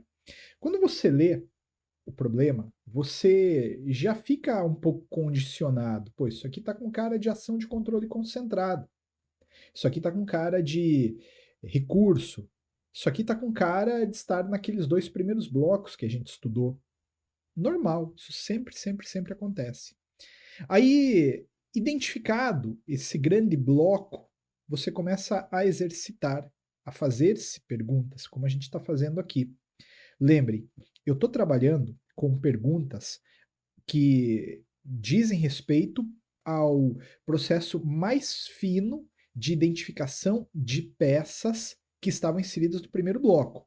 Ou seja, a gente está aqui trabalhando com habeas corpus, habeas data, ação popular, ação civil pública, mandado de injunção, mandado de segurança, ação pelo procedimento comum, e agora tem uma outra peça que eu quero trabalhar com vocês. Porque, Antônio, eu estou pensando aqui a minha peça. Não tem ninguém preso. Então não é habeas corpus. Não tem ninguém buscando informação. Não é habeas data. Não há um cidadão querendo a tutela de uma coisa pública. Não é ação popular. Também não tem uma pessoa jurídica, como uma associação querendo defender algo parecido com o que é defensável por ação popular. Então não é ação civil pública, né? Antônio, não tem ninguém também buscando o exercício de um direito em razão da falta de norma regulamentadora? Não é mandado de injunção. Não tem ninguém querendo tutelar um direito líquido certo? Não é mandado de segurança. Mas também não é ação pelo procedimento comum, Antônio. Porque alguma coisa me diz ali que não é. Então o que pode ser? Bom, se ao fim de tudo isso você não conseguir identificar bem a peça, será que a gente não está falando de uma. Cadê? Aqui, ó. De uma reclamação? Atenção para súmulas vinculantes. Pode ser que você esteja diante de uma reclamação constitucional. Se você tivesse seguido esse passo a passo lá na peça passada, você teria feito a reclamação sem nenhuma dúvida. Porque ali naquele contexto, o que a gente tinha? A gente tinha um desrespeito a uma súmula vinculante. Cabia o quê? Cabia uma reclamação, portanto, tá legal? A reclamação constitucional, como você sabe, busca assegurar a competência de um tribunal ou então garantir a autoridade de decisões de um tribunal. Caiu aqui, ó, na garantia da autoridade de decisões de um tribunal, que tem a ver justamente com súmula vinculante. Porque a súmula vinculante é dotada de um efeito vinculante que obriga os demais órgãos do Poder Judiciário e a administração pública a agirem igual. Concorda? A decidirem igual. Então, se temos aí uma súmula vinculante desrespeitada, cabe a toda evidência uma reclamação constitucional. Não é só súmula, né? Eu também explico muito isso em aula. Quando uma decisão de ADI, de ADC, de ADPF é desrespeitada, cabe também a reclamação. Só que para a prova, no contexto dela, é muito mais legítimo, muito mais honesto a banca cobrar o desrespeito de súmula vinculante. Por quê? Porque você ali, com papel e caneta na mão, não tem acesso à internet, não pode pesquisar ADIs, ADCs, ADPFs. E você também não tem, obviamente, a obrigação de ir para a prova com a certeza de tudo que o Supremo Tribunal Federal já decidiu em ADI, ADC e ADPF. Então é estranho cobrar uma reclamação considerando um desrespeito a uma decisão de ADI. É estranho, mas não impossível. Né? Porque, vamos lá, se também se trata de uma violação a uma ADI muito conhecida, como, por exemplo, aquela que falou sobre união homoafetiva, né? Reconheceu a união homoafetiva. Aí, assim, por favor, né? Você gritar na rua aí, você pode ter união homoafetiva, todo mundo sabe que pode. E você tem uma mínima obrigação de saber que isso foi decidido numa ADI. Agora, para além disso, aí eu já acho um pouquinho mais difícil. Uma forma sincera de a banca cobrar seria dizendo no processo, no problema, melhor dizendo, que aquela decisão estava desrespeitando uma decisão de ADI. Ela já fez coisa parecida, tá? Ela já identificou, já deu assim a letrinha. E aí caberia uma reclamação, sem prejuízo de eventual recurso cabível, se tratasse de uma reclamação impugnando uma decisão judicial. Bom, súmulas vinculantes, óbvio, elas têm uma grande importância, de modo que é obrigação sua lê-las, né? Cabe reclamação do curso de um processo, já tinha conversado sobre isso, ela está regrada lá no artigo 988, mas assim, Antônio, não se enquadrou em nada disso. Tem uma carinha triste aí. Bom, se não se enquadrou em nada disso, eu acho que você se equivocou na premissa inicial de enquadramento da dúvida num daqueles blocos. Dá uma olhada melhor se não tem uma ação judicial em curso ali. Dá uma olhada se não é um recurso, entende? Porque é impossível não ser algo como o que eu trouxe aqui.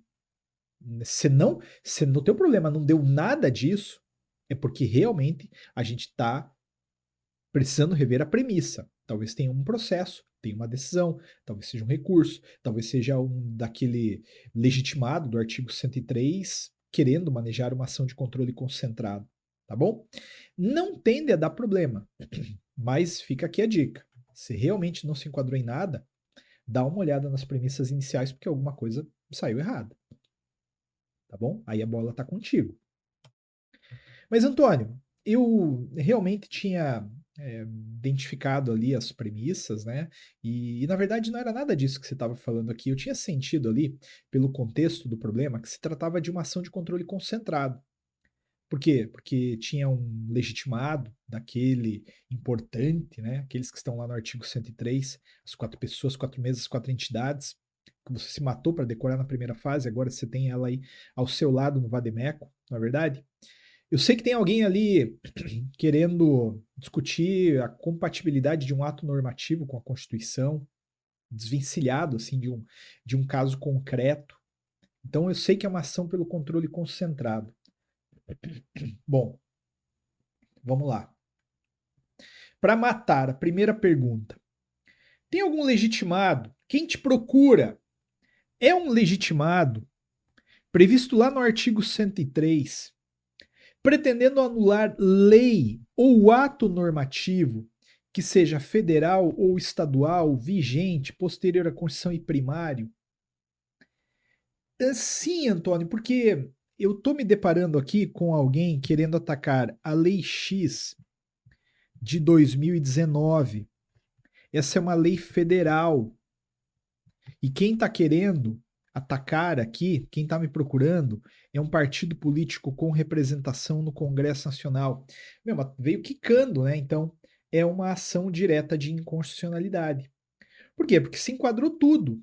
É lei federal, ela está vigendo, ela é posterior à Constituição e ela é um ato primário, porque é uma lei federal. Tá? Só cuidado com esse negócio do vigente aqui. Quando eu falo vigente, eu estou falando num sentido de não revogado. Por quê? Porque já teve uma questão de prova perguntando sobre ADI em face de lei na vacatio. Claro que cabe. Óbvio que cabe. Sem dúvida alguma pode. Antônio, mas ela não está vigente. Então, pois é, por isso que eu quero que se entenda o vigente no sentido do não revogado. Tem que estar, até hoje em dia, eu tenho mais falado aqui em promulgado.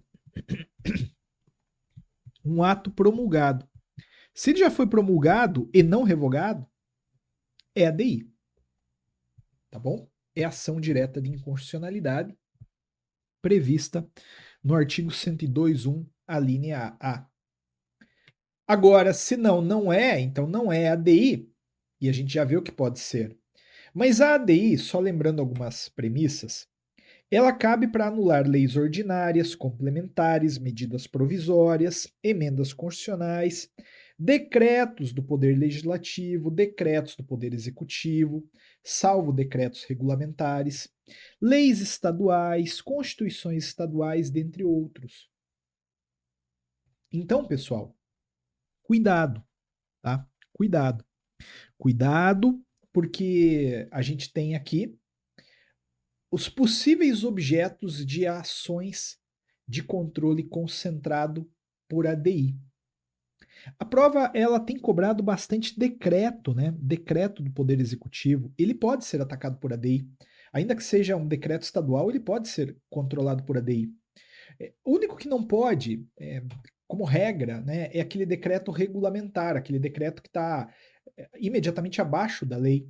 Aquele decreto que não inova em nada, aquele decreto que simplesmente regulamenta a lei. Ele não pode. Né? Ele não pode. Poxa vida, isso aqui é tão chato na jurisprudência suprema, eu vou ter que te falar. O decreto regulamentar, veja, quando ele não inova, quando ele simplesmente regulamenta a lei, ele não pode ser atacado por ADI. Só que a gente já viu na jurisprudência do Supremo alguns decretos regulamentares que criaram coisas novas que não estavam sequer previstas na lei. Nesse contexto, tivemos decretos inovando a ordem jurídica. Tivemos decretos funcionando como se lei fossem. E aí entendeu o Supremo Tribunal Federal já que nesses decretos que inovam a ordem jurídica, ainda que sejam eles formalmente regulamentares, cabe a ADI. Antônio, como é que eu faço lá na hora da prova? Em regra, o decreto regulamentar não pode ser atacado. Então, se o decreto simplesmente regulamentou a lei, ele não pode ser atacado por ADI. Tá? Por exemplo, imposto de renda. Fala o seguinte: ficam isentos de recolher o imposto de renda pessoas com doenças graves declaradas em decreto. Aí vem o decreto e estabelece lá AIDS, câncer, sei lá, uma outra doença como doença grave apta a dispensar a imposição de recolhimento do imposto de renda. Aqui não cabe a DI. Por quê? Porque o decreto simplesmente veio e regulamentou a lei. Agora, se esse decreto também começa a criar uma obrigação nova para, por exemplo, contribuinte de IPI, aí, nota, esse decreto ele ultrapassou o limite da mera regulamentação e inovou na ordem jurídica. Nesse caso, tem se admitido controle via ADI. A banca tem que estar muito segura de si para cobrar isso, tá? E ela tem que tomar muito cuidado, porque dá margem aí a uma discussão, e se ela não souber cobrar, ela vai arrumar para a cabeça. Vamos voltar aqui. Cuidado com os legitimados, porque tem aquela diferença entre legitimado universal e especial. Tem aquela diferencinha já vista, né? Uma coisa é o presidente da República, que pode atacar qualquer lei ou ato normativo sem demonstrar esse tipo de interesse. De outro lado, tem governador que tem que demonstrar. Tem que demonstrar. Bom, depois disso, né, ela está regulamentada na Lei 9868 de 1999. Esta é a ação direta de inconstitucionalidade. Mas não, Antônio, realmente,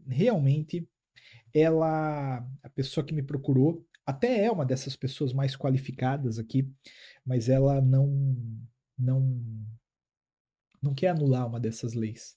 Então não é a DI. Bom, se não é a DI, será que essa pessoa não está buscando anulação de outra coisa? Porque pra você entender, Antônio, eu até entendi que ela, olha, atenção que eu vou falar, eu até entendi que aquela pessoa, ela quer anular um ato normativo, mas não é um daqueles que você falou. Bom, então pera lá. Se algum legitimado do artigo 103 quer anular algum ato do poder público não anulável por ADI, é a DPF. É a arguição de descumprimento de preceito fundamental. Não, Antônio, ele não quer anular ainda nada. Na verdade, ele não quer nem anular nada. Então não é a DPF, não é nem a DI nem a DPF. Mas partindo do pressuposto de que aquela pessoa esteja na busca da anulação de algum ato do poder público não anulável por ADI, é a DPF. A DPF, lembra, é uma ação residual. É uma ação que só pode ser manejada quando não cabe a DI. Então, você sempre vai deixar a ADI para um segundo momento. Aliás, a DPF para um segundo momento. Primeiro, e entendo o que eu estou querendo dizer com segundo momento, estou falando de segundo momento na identificação. Né? Você identificou que ali é uma lei federal? Pô, lei federal você sabe, é ADI. Agora, Antônio, não é lei municipal, não é lei federal, não é lei estadual, não é algo controlável por ADI, aí é a DPF. Por exemplo, lei municipal. Eu trago alguns exemplos aqui. Leis municipais, leis anteriores à Constituição, leis revogadas, nesse caso, a gente tem, sem dúvida alguma, possibilidade de controle via arguição de descumprimento de preceito fundamental. Claro, arguição de descumprimento de preceito fundamental. Bom, atenção, hein? Que a gente tem a ADPF. Tá? Também uma DPFzinha sobre lei municipal na prova cairia bem, hein? Já caiu, né? Inclusive essa hipótese, mas fica aqui de novo uma lembrança. Fica aí uma lembrança. Bom, maravilha. Lei anterior à Constituição, né? Lei anterior à Constituição, lei revogada, até mesmo lei revogada. Beleza? Depois disso, que cuidado, hein? Isso aqui é um tópico mais avançado. Conjunto de decisão judicial. Conjunto de decisão judicial pode ser atacada. Tá? Súmula do TST pode, segundo a jurisprudência do Supremo. Viu só? Conjunto de decisões judiciais. Eu já expliquei isso aqui para vocês. Aconteceu numa ocasião de várias liminares autorizarem a importação de pneus usados, lembra? E aí não tinha um mecanismo de controle concentrado, via ADI pelo menos, né, para atacar tudo isso. E a gente nem sabia qual seria a próxima a liminar. Então, para conseguir um pronunciamento que impedisse todos os juízes de darem essas liminares, foi manejada uma arguição de descumprimento de preceito fundamental. De novo, cuidado para os legitimados, né? Cuidado com os legitimados, universais especiais. Eles estão lá na Lei 9882/99, a DPF inteira está lá na Lei 9882/99. Mas, Antônio, na verdade, eu saquei aqui, eu li melhor o problema. Na verdade, o que está acontecendo é o seguinte: um daqueles legitimados ali, ele está pretendendo uma providência em relação a uma omissão inconstitucional. Tem uma lei que não foi regulamentada e isso está gerando uma omissão. Aqui, o que a gente tem?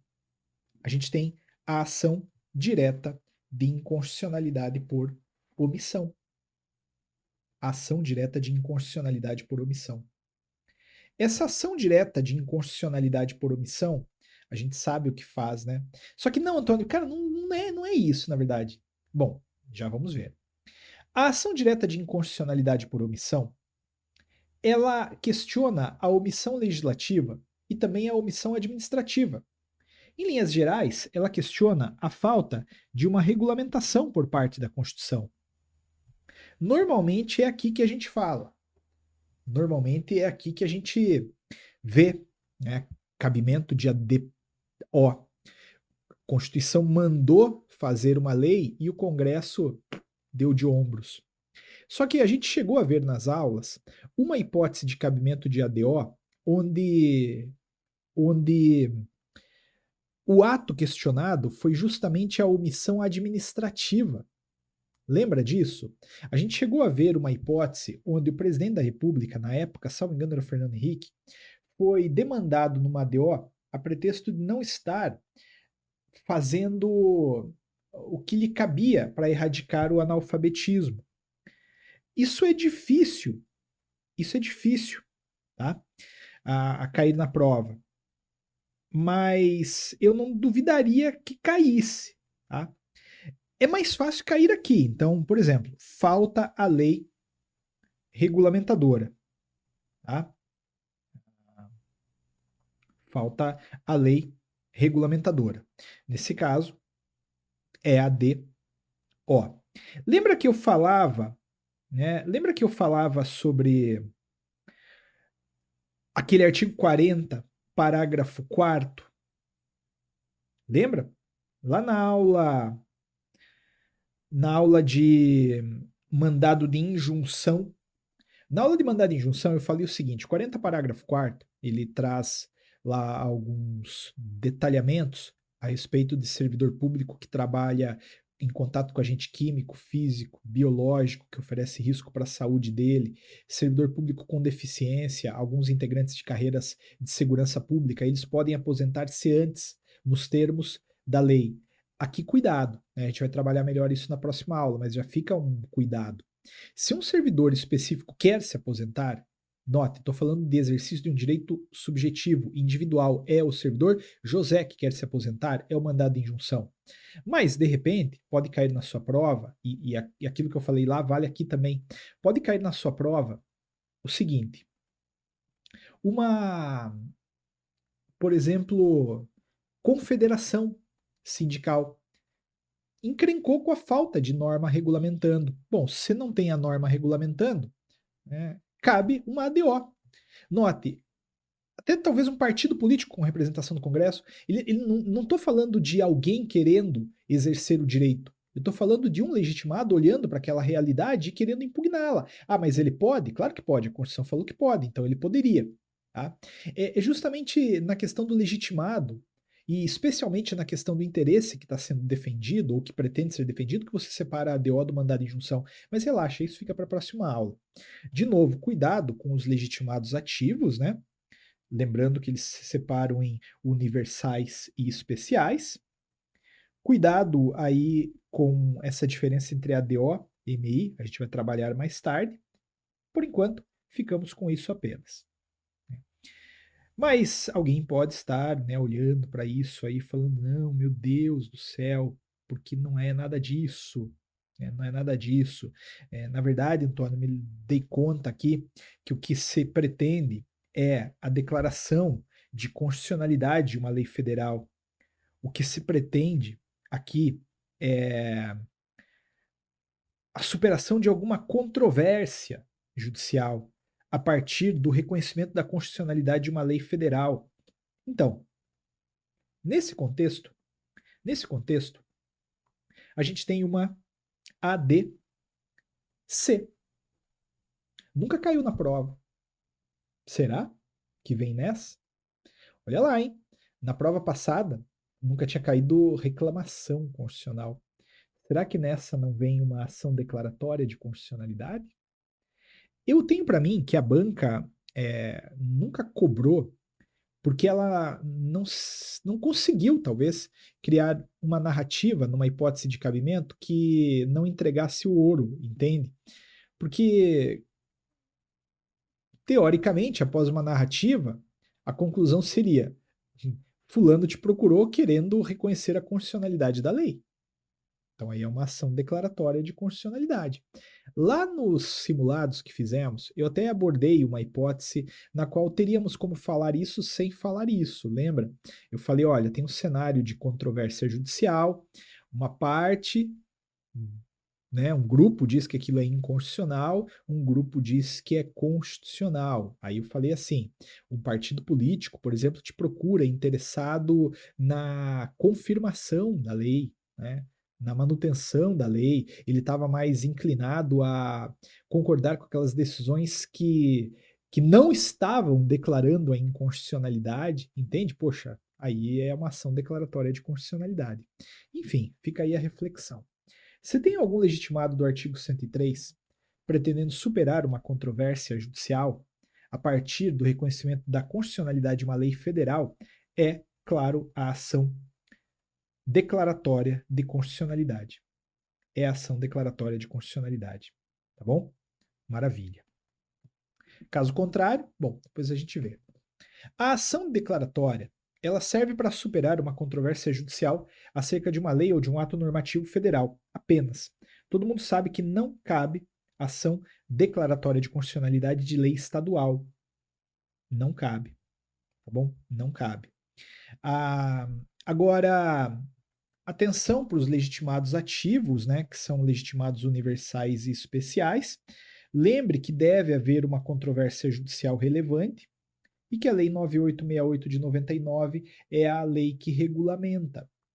Isso aqui também é importantíssimo. Sem isso aqui, o problema não fica completo. A banca tem que te falar que está tendo uma controvérsia judicial relevante. Se não está tendo uma controvérsia judicial relevante, não cabe. Evidentemente não cabe a ADC. Né? Então ela, e aí talvez venha a dificuldade dela cobrar, ela teria que mais uma vez criar uma narrativa explicando que o tribunal decide de um jeito, o tribunal decide de outro. Tá bom? Mas não, Antônio, Deus do céu, não é nada disso. Olha, aí eu falo a mesma coisa que falei. Dá uma olhada nas premissas, porque alguma coisa, infelizmente, deu errado de novo, tá dando errado. Tá? Eu acho que não era assim, não tem. Será que tem legitimado mesmo? Né? Será que tem algum legitimado aí? Acho que não, hein? Será que não tem uma decisãozinha simples ali para você recorrer? Será que não é um mandadinho de segurança? Então, dá uma olhada nisso. Partindo de um pressuposto de que, contudo, não estávamos falando nada disso, né? Não estávamos falando daquelas ações integrantes do bloco 1 e 2, não estávamos falando de ações de controle concentrado. Você, na verdade, se deparou com o problema ali e você viu uma decisão. Pô, tem uma decisão aqui, ó. Fulano já entrou com ação, a partir de outro advogado, conseguiu uma decisão, ou melhor, saiu uma decisão desfavorável. Esse sujeito trouxe para você um subestabelecimento. Normalmente não tem que ser, né? Trouxe um subestabelecimento num prazo inferior a 15 dias úteis a contar da publicação da decisão. A banca, ela tá te jogando no colo. Faça um recurso, entende? Já tem uma decisão judicial. Você está no prazo recursal. Você tem que impugnar aquilo. Poxa vida, o que mais que você quer para fazer um recurso? Né? A lógica recursal, contudo, ela tem que ser muito bem construída. E ela tem que ser identificada a partir de justamente uma racionalidade empregada lá nas aulas. As pessoas têm uma ansiedade no estudo de recurso e elas querem começar já com recurso extraordinário, porque alguém lhes disse, e não está errado, que este é o mais constitucional de todos os recursos. Eu concordo, só que o recurso extraordinário você sempre deixa por último. Sempre vamos começar a olhar a partir de premissas de identificação de recurso ordinário. Por quê? Porque o recurso ordinário ele tem uma hipótese de cabimento desse tamanho, é pequenininha. São 4 decisões atacáveis por recurso ordinário, só. Só. Quais são elas? Eu não vou falar agora. Na próxima aula a gente continua. Por enquanto é só, tá bom? Um grande abraço, até lá.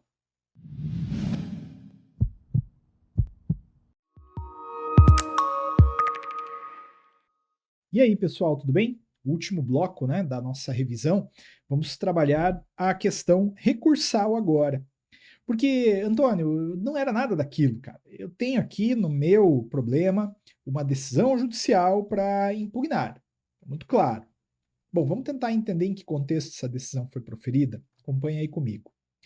Alguém impetrou mandado de segurança, mandado de injunção, habeas corpus ou habeas data em um tribunal superior? Ou se trata de uma decisão proferida por juiz federal num crime político? Se sim, a gente tem a primeira hipótese de recurso ordinário para o Supremo Tribunal Federal. Senão, não é recurso ordinário para o Supremo Tribunal Federal. Alguém manejou, isso aqui pode cair assim, ó. Alguém manejou um mandado de segurança contra ato de ministro de Estado e levou uma decisão denegatória. Que cabe. Antônio, eu não sei, porque você não falou onde é que foi impetrado. Você tem que saber. Obrigação tua saber que mandado de segurança impetrado em face de ministro de Estado vai para o STJ. Entende? Vai para o STJ. Então, no final das contas, se alguém impetrou mandado de segurança no STJ e levou uma decisão denegatória, cabe o recurso ordinário para o Supremo. Tá bom? Só lembre aqui de uma coisa, né? Tem que haver a denegação desse mandado de segurança. Só quero colocar isso bem claro aqui, porque pode ser não, porque isso aqui é determinante. Então, esse mandado de segurança, esse mandado de injunção, esse habeas corpus ou esse habeas data, impetrado nesses tribunais, ele tem que ter sido denegado. Se foi denegado, cabe um recurso ordinário para o Supremo Tribunal Federal. O recurso ordinário ele é meio que o instrumentalizador de um segundo grau, entende? No âmbito recursal, ou melhor, no âmbito de impetração desses remédios constitucionais em tribunais superiores. Em se tratando de recurso, você lembra, o endereçamento é feito para o tribunal que proferiu a decisão ou para a Justiça Federal, no caso do crime político. Você direciona, então, o teu recurso para quem decidiu. Só que o julgamento ele é feito pelo Supremo Tribunal Federal e aí tem toda aquela lógica construtiva que a gente analisou, né? Lembra? O mandado, aliás, o recurso ele é interposto perante o prolator da decisão, que vai receber e enviar as razões recursais anexadas para o tribunal a quem compete julgar. Por isso que, inclusive, se faz 2 endereçamentos. Um endereçamento para o prolator da decisão, vou assim colocar, pedindo que ele receba as razões recursais e mande para aquele outro tribunal. E aí, aquele outro tribunal ele vai começar a ler o teu recurso a partir do outro endereçamento. Por isso que você tem que direcionar para ele, tá bom? Os requisitos são tempestividade e preparo.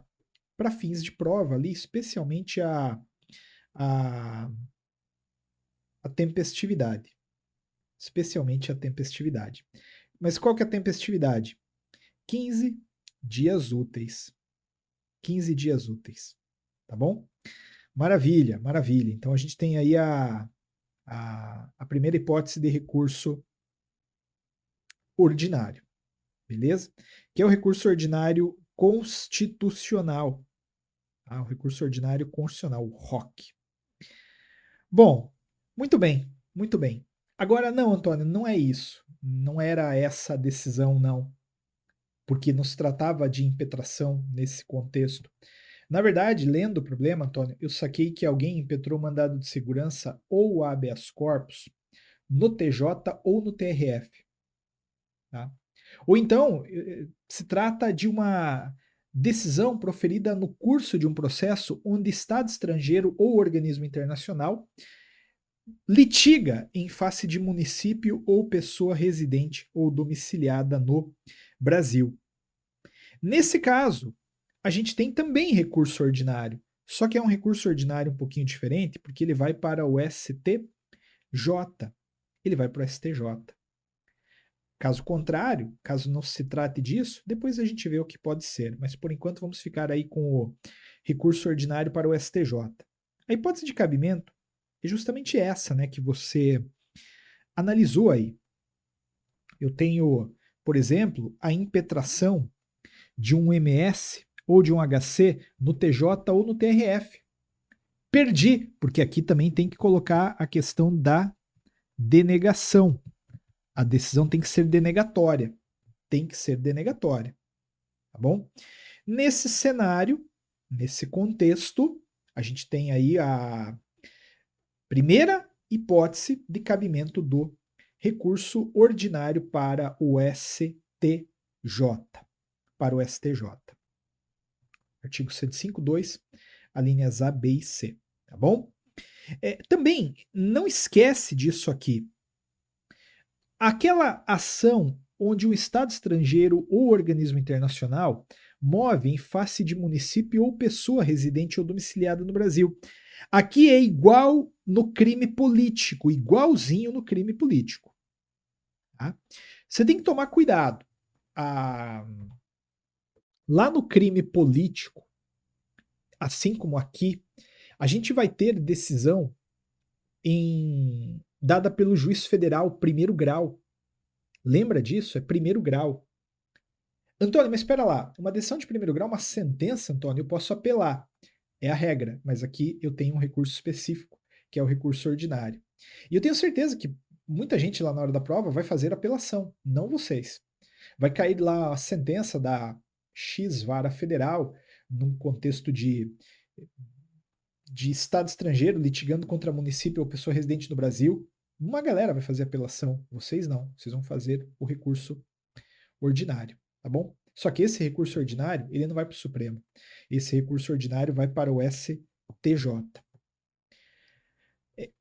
A dinâmica é a mesma, né? O endereçamento vai ser feito para um desses tribunais de segundo grau ou para a Justiça Federal e o julgamento será feito pelo STJ. O julgamento será feito lá no STJ. Tá bom? Maravilha. Requisitos: tempestividade e preparo. De novo, né? Tempestividade aí, o primeiro 15 dias úteis, né? A gente viu aí os 15 dias úteis, que são que é o prazo, né, para impetração desse, aliás, para interposição desse recurso. Beleza? Mas não é nada disso. Bom, então pode ser um recurso especial, galera. Veja, aqui eu vou até numa lógica um pouco diferente, né, do sim e do não, porque, nota, a primeira hipótese recursal que você tem que tentar encontrar é a do ordinário, porque você viu, são 4 hipóteses muito simples. 4 hipóteses muito simples. Ah, Antônio, mas na prova, a última que caiu um recurso ordinário, não foi tão simples. Olha, eu ouso discordar, tá? Teve muita gente que apontou ali uma nulidade daquela questão. Eu falei que não estava nulo. Eu gosto de jogar com transparência, né? Quando vejo uma questão nula, eu falo, eu me posiciono, né? No último exame, eu me posicionei até no meu canal do YouTube, alegando lá uma nulidade de uma questão. Mas quando não está nulo, eu falo que não está nulo. E lá não estava. Né? Lá o que aconteceu foi o seguinte: estava muito claro o problema, veja só, vamos ver se você entende. Estava muito claro o problema, dizendo que foi impetrado um mandado de segurança perante o TJ. Mandado de segurança perante o TJ. E foi denegado. Foi denegada uma liminar e assim permaneceu naquela instância ordinária. Veja, a instância ordinária era o TJ. Claro, era o TJ. Mas um monte de gente entendeu que a instância originária era o primeiro grau, com recurso para o TJ. Não, para, gente, estava escrito lá no problema que o mandado de segurança tinha sido impetrado perante TJ. Mandado de segurança impetrado perante TJ e denegado, recurso ordinário para o STJ. Né? Mas não era, Antônio. Bom, não era, então vamos lá. Será que não é um recurso especial? né? Lembrando que o recurso especial ele vai atacar decisão de TJ ou de TRF que contrarie tratado ou lei federal, negue-lhes vigência, julgue válido o ato de governo local contestado em face de lei federal, dê à lei federal uma interpretação divergente da que lhe deu outro tribunal, tá bom? Então, cuidado aí com esse recurso. Eu conversava, né? Se você fez jurídico na primeira fase, você conhece o Paulo Ribas, meu grande amigo Paulo Ribas. E uma vez eu, conversando com ele me disse o seguinte: falou, olha, eu não acho que possa cair recurso especial na prova, porque é um recurso que envolve muita lei federal. Ele está certo, talvez até por isso não caiu. Mas, minimamente ousando discordar, vamos pensar nisso aqui, ó. Interpretação divergente da que foi dada por outro tribunal? Vamos pensar nisso aqui? Vamos pensar numa situação onde a banca apresenta um problema para você, dizendo que o TJ de Santa Catarina decide de um jeito e o TJ do Paraná decide de outro. Aqui a gente tem um exemplo, sim, de cabimento de recurso especial. Tá? Você poderia tentar jogar uma questão relacionada à saúde aí, por exemplo, né? Um tribunal decidindo de um jeito, outro tribunal decidindo de outro, e aí você teria perfeitamente uma hipótese de cabimento de recurso especial. Ah, Antônio, mas aí o problema vai ter que falar, né, que tem divergência, sem dúvida. Claro, se não falar, não vai ter como montar o problema, tá bom? No que tange aos requisitos, lembre que tem um a mais. Além da tempestividade e além do preparo, tem o pré-questionamento. Tem o pré-questionamento. O que é o pré-questionamento? Você tem que dizer que está discutindo aquele ponto desde as instâncias ordinárias. Você tem que estar provocando desde o começo o juiz para que ele se manifeste sobre aquele ponto. Infelizmente, né, às vezes, assim, o cara ele entra. Isso acontece muito na advocacia. O sujeito entra com a ação todo cheio de si, certo de que vai ganhar, perde. Ah, perdi porque o juiz é. Enfim, adjetivo é do jeito que você quiser. Vou recorrer pela açãozinha reiterando a petição inicial. Aí o cara perde. Aí o cara, putz, ferrou, né? Só tem mais uma instância. Aí o cara começa a levar aquele caso um pouquinho mais a sério. E ele descobre um terceiro argumento que ele não tinha ventilado nas duas instâncias anteriores. Ele pode trazer esse argumento novo aqui? Não, não vai subir. Eu não sei se eu concordo com isso, tá? Eu realmente não concordo. Ou sei lá também, não sei. Enfim, dane-se o que eu acho. Só estou querendo te dizer que se você quer inovar no recurso especial, não vai dar certo, ele não vai ser conhecido. Por quê? Porque você tem que ter pré-questionado a matéria nas instâncias anteriores. Não se pode discutir matéria de fato, né? Então, quero rever a prova. Não, esqueça, não tem prova nenhuma para rever aqui, tá bom? E o recorrente vai ser sempre a parte prejudicada, né? Pela decisão, o recorrido vai ser a parte beneficiada pela decisão. Beleza? Mas se não é, se não tem nada disso, aí não é um recurso ordinário. Né? Então vai ser o quê? Bom, aí talvez seja um recurso extraordinário. Talvez seja realmente o recurso extraordinário. Esse recurso extraordinário, ele cabe especialmente contra a decisão de TJ ou de TRF. Eu disse especialmente porque é assim que a prova vai cobrar, né? Um recurso em face de uma decisão de TJ ou de TRF, que contrarie dispositivo da Constituição, que declare inconstitucional tratado ou lei federal, que julgue válida lei ou ato de governo local contestado em face da Constituição, ou que julgue válida lei local contestada em face de lei federal. A prova, mais uma vez eu digo, né, ela tem tomado cuidado ultimamente. Tem que tomar. Ela não pode deixar flanco aberto. Se ela faz um problema com dupla interpretação, putz, isso é tão desgastante. Então, essa hipótese aqui do julgar válida lei ou ato de governo local contestado em face da Constituição, julgar válida lei local contestada em face da lei federal, olha, não vou dizer que não pode cair, evidentemente. É claro que pode cair, né? Seria uma inverdade se eu afirmasse isso. Mas é mais certo para mim que a banca cobre algo relacionado a uma ofensa direta da Constituição. Então, uma decisão judicial que está ofendendo aí a Constituição. Nesse caso, claro que cabe, óbvio que cabe um recurso extraordinário, tá bom? Um recurso extraordinário. Este recurso extraordinário, ele tem requisitos, ah, ele tem requisitos outros, né? Tem um requisito a mais. Porque assim, o primeiro é a tempestividade, o segundo é o preparo, o outro é o pré-questionamento, que a gente já estudou, e o último é a repercussão geral. A repercussão geral. Veja, a repercussão geral. Eu tenho que demonstrar no meu recurso extraordinário que aquela questão envolve todo mundo.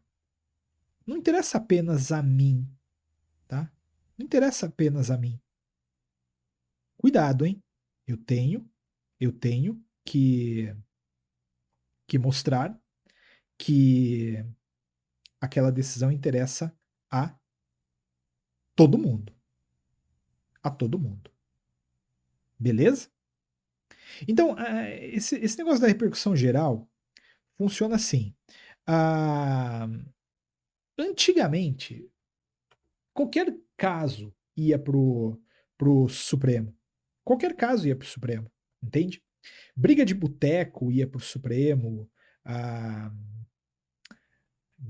roubo de galinha ia pro Supremo.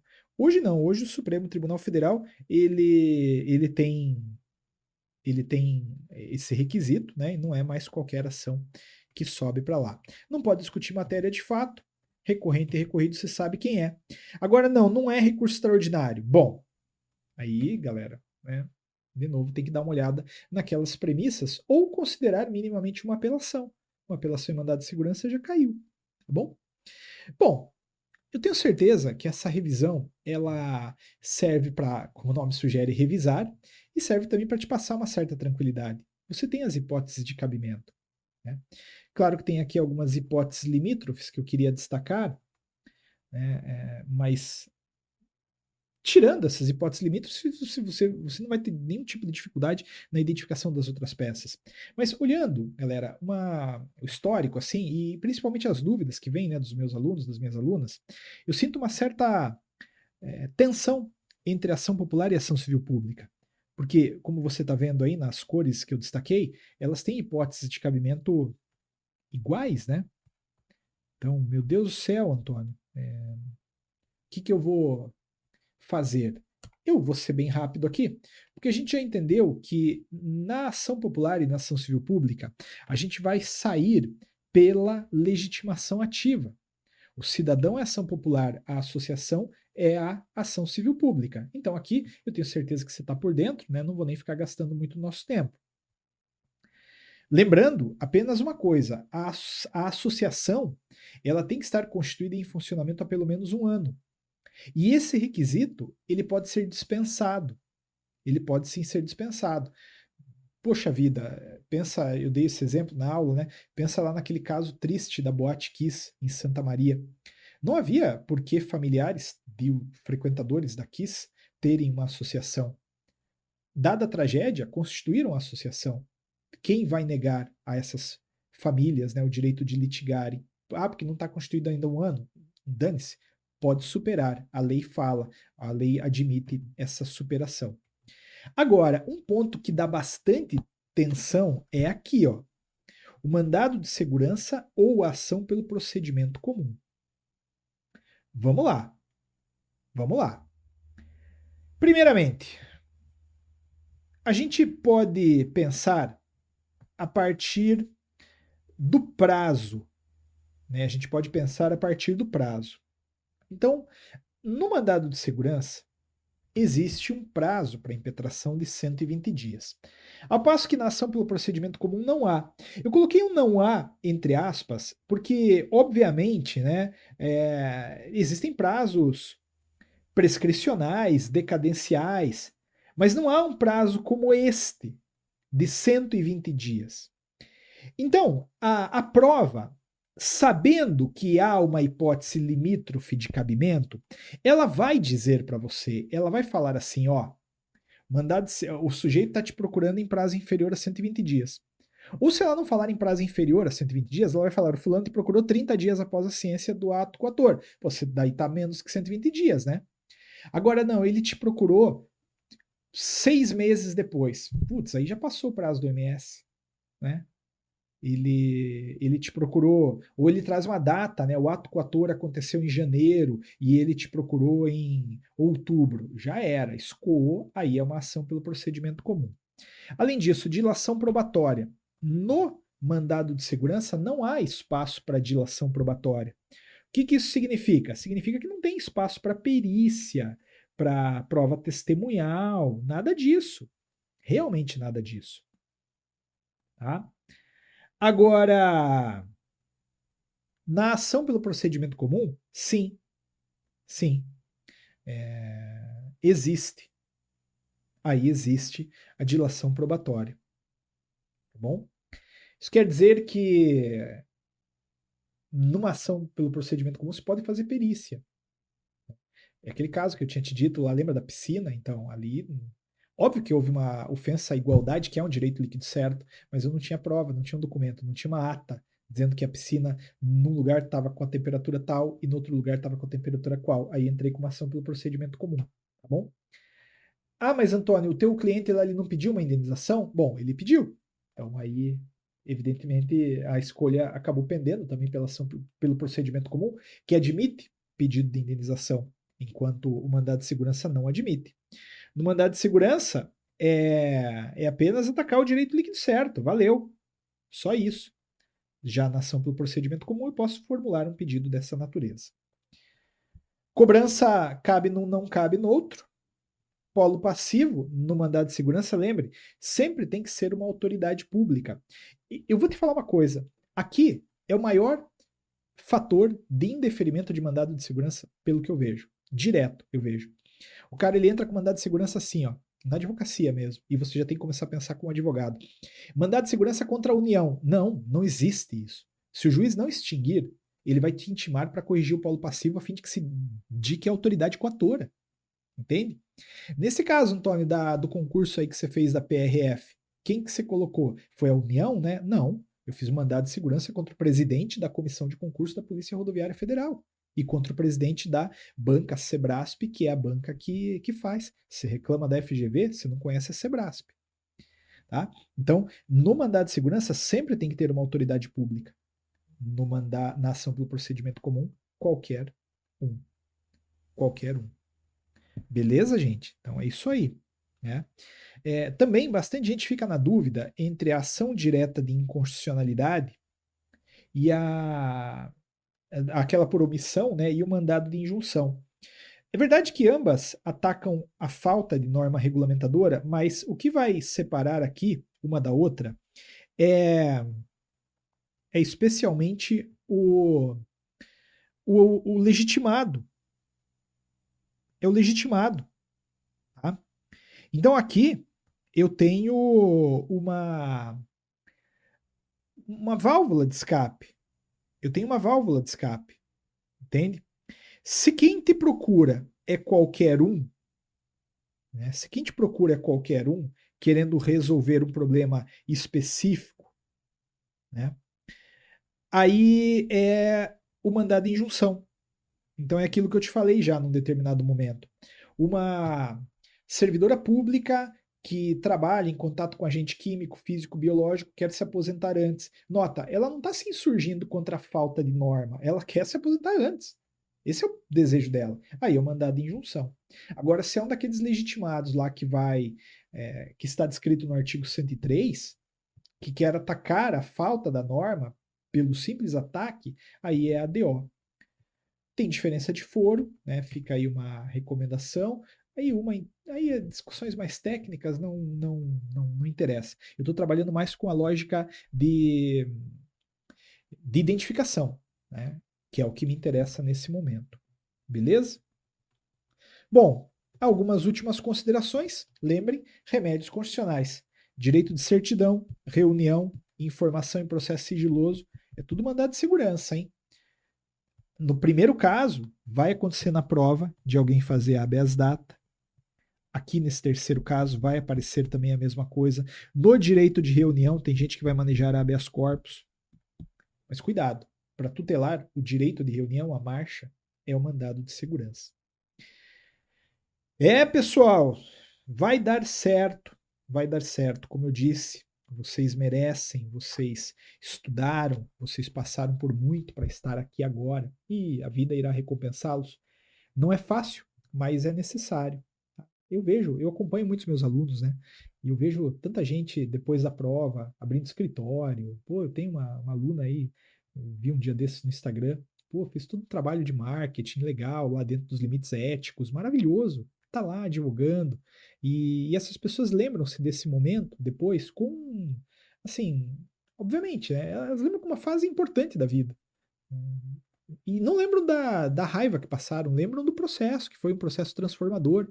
E é assim que você tem que entender, tá? Vai dar certo, vai lá, relaxa, tranquilo. Deixa a coisa acontecer. Te agradeço a paciência, tá? Espero que você tenha gostado das aulas. Então, sempre conte aí com o curso jurídico. Estou lá nas redes sociais também, tem meu Instagram, tem o YouTube. Peço lá que você siga também, ajuda. E tem sempre coisa boa ali.